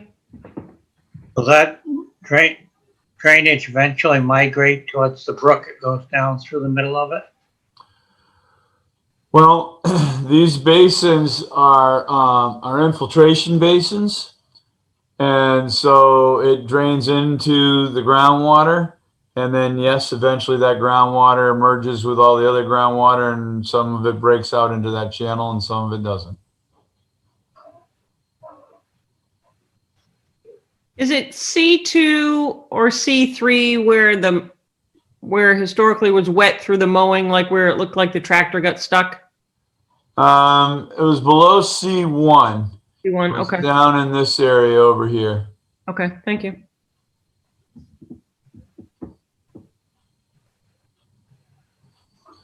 And I sent to Amy, I don't know if she sent them around or not, or if you guys had a chance to see, but historical mowings, historical photos. So it showed mowings from 2005, 2015, 2016, 2019. And as you can see from the literature that we submitted, they're not looking to be mowing in wet times. They're looking to address it on a more reasonable and reserved level to keep the invasives out and the woody materials down, to maintain the pollinators, to mow earlier in the season when it's dry and allow for the seeds to reseed and reestablish. And again, to do more plantings of materials adjacent to the wetland edges, namely here below the development, and keep the trail up closer to the homes. Have you designed this so as you realize how much water potentially can come down through there? It starts from up at the Littleton house up at the common, and then it starts out from about the fire station that will come down through and goes through underneath the parking lot area of the Congo Church. Yep. Yep. All of that has been taken care of and looked at. As you recall, I did the conservation filing and the planning board filing for the Congregational Church. I tried to get the state to repair the culvert underneath the road because it's entirely gone, but they just decided to repave over it. That should hold it for another year. The water that comes from that area that you mapped out continues on through in the channel that we all saw when we walked the site. It goes right on through and out the backside, a good distance, basically off of the page that is showing on the shared screen here. We don't put anything into that water directly or into that channel directly. That's all off of there. And our drainage has been reviewed in detail by Green International, and they're happy with everything that we have on there.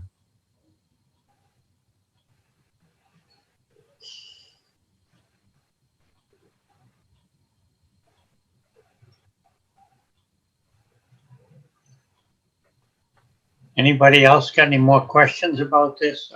We couldn't sign off on it anyway because they haven't got the DEP file number. They haven't issued the DEP file number yet? I don't see it on my paperwork. Am I correct on that, Amy? Yeah, I don't think this one's come in, Bruce. All right. I thought it'd been so long that for sure it had. I will hound on that tomorrow. So Bruce, is there an actual line where the CR is going to be? There's a plan for that, yes? There is not a plan for that yet. It's been in discussion with the planning board. We've talked about it being along the 50-foot wetland edge. We've talked about it, incorporating some of the land around the edges and not. So no, we don't have that line yet. And would the vegetation management plan, sort of vegetation management plan that you submitted, be part of the CR or the homeowners association or whatever it's going to be? And I particularly ask also because I have not had a chance to review it in detail, but I did notice that there's something in there about invasive species management and using herbicides, and I wasn't quite clear what the intent was there. They talked about several different methods of dealing with invasive species and just said that the intent is to help to control that both by the planting and the type of mowing. They talked about, using a weed whacker versus a mower in areas to not compact the soils. Talked about a number of different things. I don't know that the CR is the appropriate place for all this, but it will be part of their homeowners agreement. So when you said the CR is to be held by the town of Littleton, is that the Conservation Commission or the Select Board? That's a good question. The zoning says it'll be held by the town of Littleton. Well, that should be a question we probably should answer. I think it has to be Conservation Commission. I think it does as well. Yeah, it's Or going to be Conservation Trust or SVT. I mean, but it can't be the Select Board. Well, okay, that's good to know. Sounds like we have a few things to finish up before the next meeting anyways, in addition to the DEP number. Good. Hey, Amy, I think in this case, it may make some sense for the CR to be held by Conservation Commission as opposed to another entity, but that's just my opinion.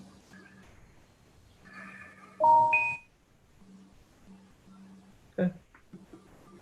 Anybody else have any questions for Bruce?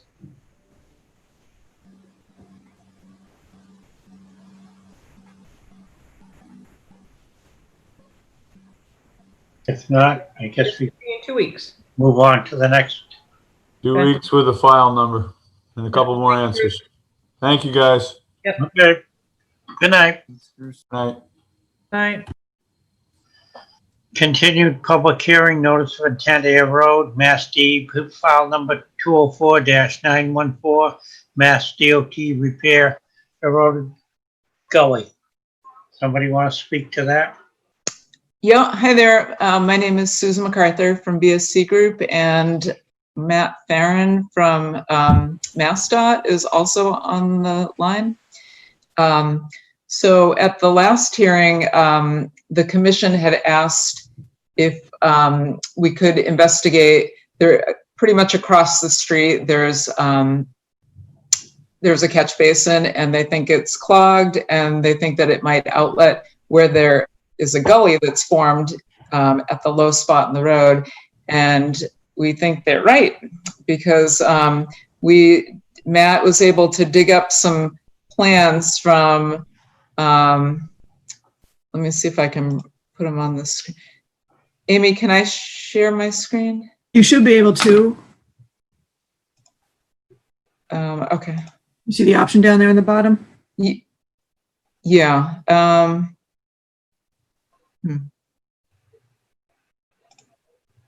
Okay. Can you see that? Yep. Yeah. So let me just zoom in here. So these plans are from 1913, so they're quite old. We believe that the low spot is where my little cursor is there, and that's the catch basin. And there's it looks like a 12-inch clay pipe culvert. So what MassDOT is proposing to do is to pull the cover on the catch basin, clean it out, and then also jet it, put some water through, go to the other side where the gully is formed, and see if they can figure, if it comes out there, see where it's coming out, and basically expose the pipe to make sure that it's clear of any debris that's at the end. And then the other thing that the commission was asking about, they were concerned that riprap wouldn't adequately stabilize the eroding slope, and it might just exacerbate the problem. But riprap is used extensively by MassDOT, and not just MassDOT, but like by a lot of different entities. It does actually, it is an effective means of decreasing water velocity coming off roadways and also protecting slopes from erosion. And so what they're proposing on this slope, after they kind of dig out the gully to get it kind of uniform, they're planning on using loose angular stone, like 6 to 8 inch in diameter, and then they can fill the voids with some smaller stones to just make sure it's all stabilized and it's not going to wash down into the wetland. And then over time, that will revegetate. Soil will get in there and revegetate. That's the thought behind that. And then, like I said earlier at the other hearing, the sediment that has accumulated in the wetland, 2 people with shovels and wheelbarrows will go in there and hand remove the sediment that has accumulated. And that's it. Matt, do you have anything you want to add? It seemed, I went by there the other day and it seems like it's awful close to the shoulder of the road where the gully is. It makes me wonder if it isn't eroding underneath the pavement or close to it. Yeah, well, I guess once they figure out that pipe that's coming from the catch basin, they'll know if they need to replace it. If it is broken, they will replace it. I'm kind of wondering if the road hasn't widened itself over the years from what it might have been originally. With bigger trucks and everything that has happened over the last 50 or 100 years from when, say you said that was 1913? I believe so, yeah. The plan, yeah. Jim, I was thinking the same thing, that the road's only gotten bigger. So very well, the exit of that culvert could be partially in underneath the road. Right. At this point. Hey, Jim, I agree. And that road is carrying some very heavy loads, especially, at the new concrete plant and the concrete trucks. I can't even imagine how much those things weigh. Well, you ought to see the traffic that comes down through there from air. I mean, Oh. down 495. It's unbelievable. Yeah, so I think you're probably onto something that road's probably is carrying way over what it was originally designed for. Yeah, I would think that culvert may, I mean, you'd have to look at replacing it or filling it, I would think, to stabilize the road. They wouldn't fill it. I believe they would just replace it with probably a, Matt, would it be a PVC, some kind of It'd probably be an RCP. RCP? Yep.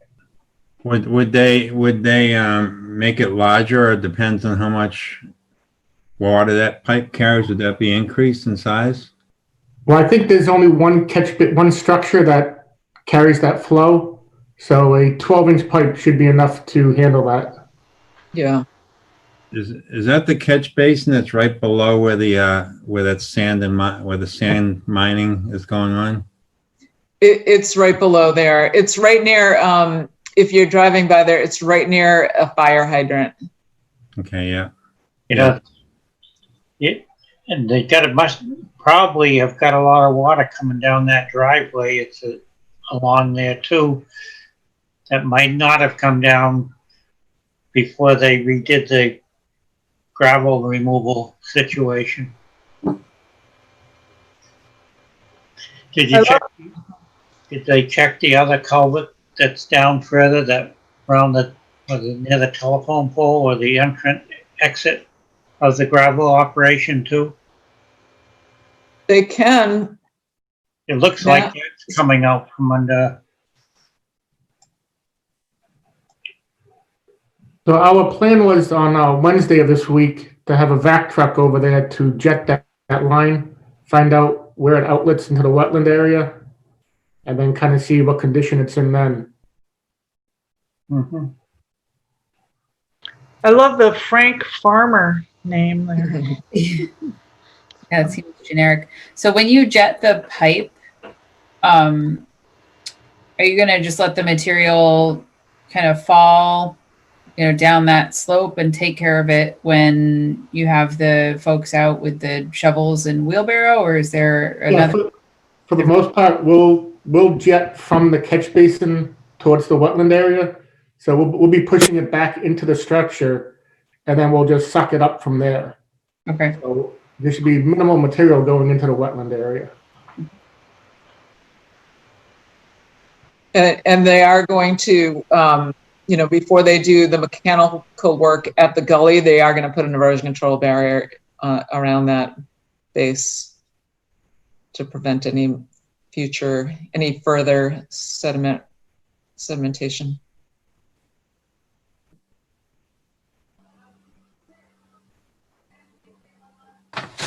What is that black circle there?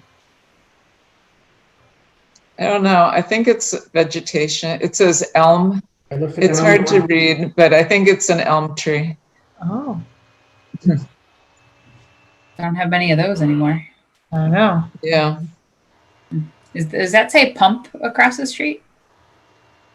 It says pump, yeah.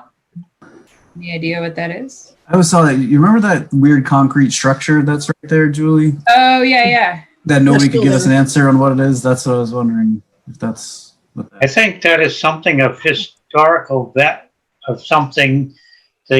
One of the kids said they went inside it, and it's like a well or something inside it.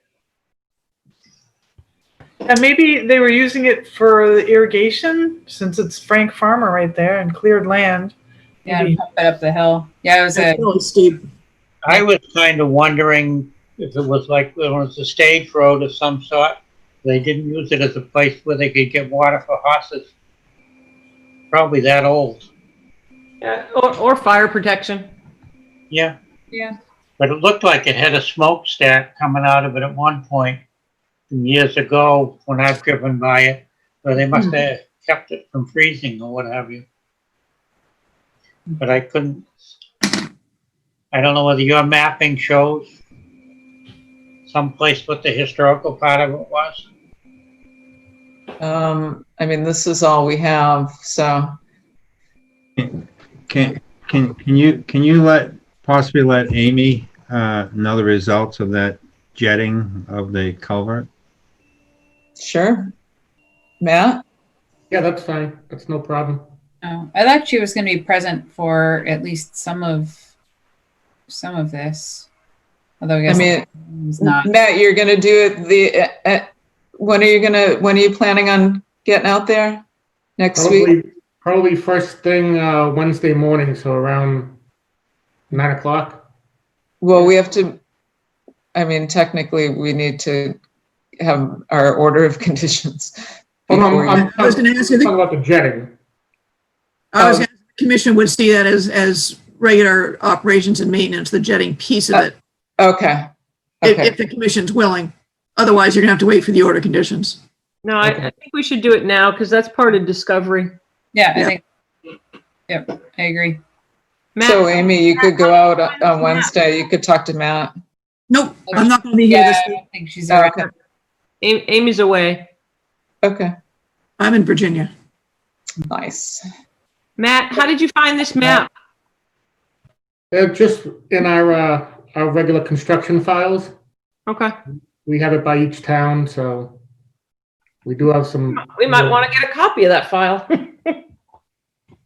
Do you have anything more recent than this file? I think that's No, that was it. It's really interesting that we have something that's 107 years old. That clay pipe is crushed. I would imagine so. Did they check the other culvert, the other crossing down below, further up? I think he's going to check it. Yeah. Okay. We saw that opening in the past on site visits, and it showed that flow was coming through it, or had at least had flow recently through it. What, the other one, you mean?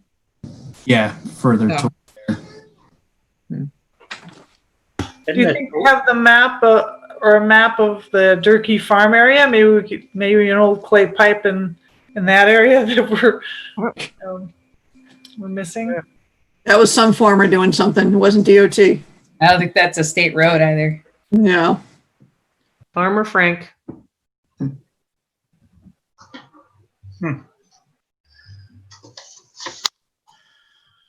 So where are we at, folks? Do we issue an order of conditions on this? The Mass DOT? Well, Do we need the discovery though of the yeah, jet? I don't think we're ready to issue an order of conditions yet.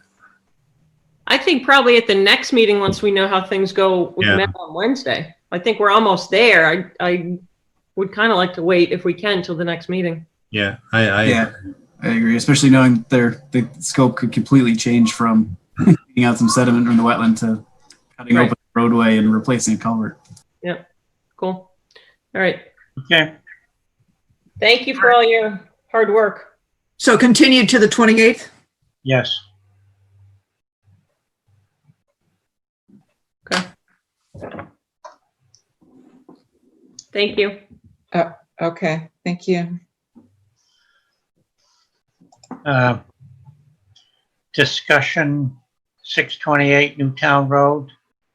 Mass DEP file number 204-771 proposed shed. I never saw him come in, so I don't know what's going on. So that's continued. So let's just wait until they come in because there's far too many questions. Yeah, I don't know what they're really going to do. So, right. But we should go back to. We were maxed out when we signed that order. I just think it's going to be very difficult to do any other work. The change location and regrading definitely requires a lot of conversation. But yeah, that I don't know where on that site you would put anything. Well, and then to pave the driveway after all that. So maxed out. Oh, okay. Jim, do you have anything else to add in for tonight? If you want to go back to the 8 Mason Brook. Yep. Let's see if I can get there. It would be a long walk from Virginia. Yeah. Hey, in regard to that 628, this is the same question that came up on another property where we had to work with the applicant, and we're so tight that that the new owner comes in and requests additional work. Yep. This is the same thing. We're gonna keep having I this. feel like that. I agree with you, Carl, but I feel like this is different because they came in right when they bought it, and so they knew everything. They knew the history. Yeah. I agree with your line of thinking, but not on that one. Okay. What do they want to do? What's the modification? Put a shed in and pave the driveway. And regrade for a pad for the shed. I don't know what they're doing anymore. They're changing their plan, so there's no point in. Oh, okay. Yeah, let's just go back to the original on the discussion item. On Mason Brook. Yeah, that's what I thought we were Mason. talking about. So this is Todd Dutcher's. Yep. Originally, there was going to be a drainage that goes all the way down here to a little sort of infiltration thing here. And that is still going to be there in this lower corner. But they're going to put, I believe it was a dry well up here for the rest of it. And Ross did, redo the calcs, and they don't, it's not going to change anything. It'll still address all the stormwater. Hey, Amy, we had a lot of conversation on this permit around all the trees that they wanted to take down. And I'm wondering if the location of the dry well is going to take down trees that they had agreed to retain. No, it's near the corner of the barn, sort of in back, and it's not changing the work area at all. Okay. So the trees, there's no change to the trees they're taking down. Right. There was one oak that had died and was starting to fall. They had to take down. Apparently his wife was actually in tears about the whole thing. So they're going to be doing some replanting in there. Okay.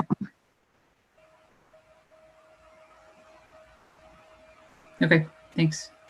So is this just a modification or? It was just a minor modification. I certainly didn't want to approve it without you guys because I know it was a tight site and a lot of discussion. So Yeah, I think it's fine. Where is the shed going again? I thought there was a shed already there, no, it was a garage.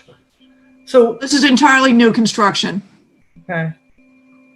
And he had sort of the barn garage in the back. Yep. So the shed is Starting that driveway for us, right? What are you seeing? Are you seeing the plan or the letter? I had the letter up. Hey, it worked. It's a miracle. So again, it would be this corner back here, which is get a dry well. Yeah, they're just adding a dry well. Yeah. Yeah, my concern was that we had a lot of discussion about the trees, and so if Yeah. it's changing that, and if it's not changing grading, other than obviously a dry well will be dug. No, actually, now they look at it. It's this tree right here. I don't know if you can see it. Yep. That's the guy that had to come down. Yeah. Okay. Well, I mean that happens. So Yeah, and that's actually outside the buffer zone, as it turns out. yeah. Okay. All right. I don't have any concerns. I think probably just need a vote that it's okay as a minor mod. Yeah. Right. I'd like to make a motion to approve the new dry well as a minor modification to the 8 Mason Brook Lane permit. Wait a second. I'll second that. Was that Kyle? Was. Yeah, I'll do a roll call. Kyle Malberg, aye. Sarah Seward, Sarah Seward, aye. James Pickard, James Pickard, aye. Kyle Maxfield, Kyle Maxfield, aye. Brian Crowley, Brian Crowley, aye. Julie Rupp, Julia Rupp, aye. Andrew Samarco, Andrew Samarco, aye. Guess it's approved.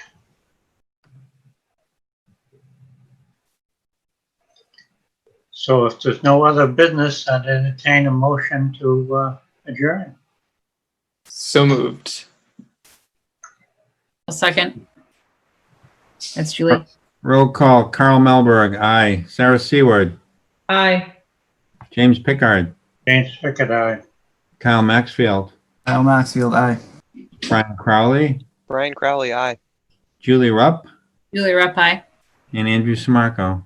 Andrew Samarco, aye. 100%. Amy, I thank you for joining us while you're on vacation.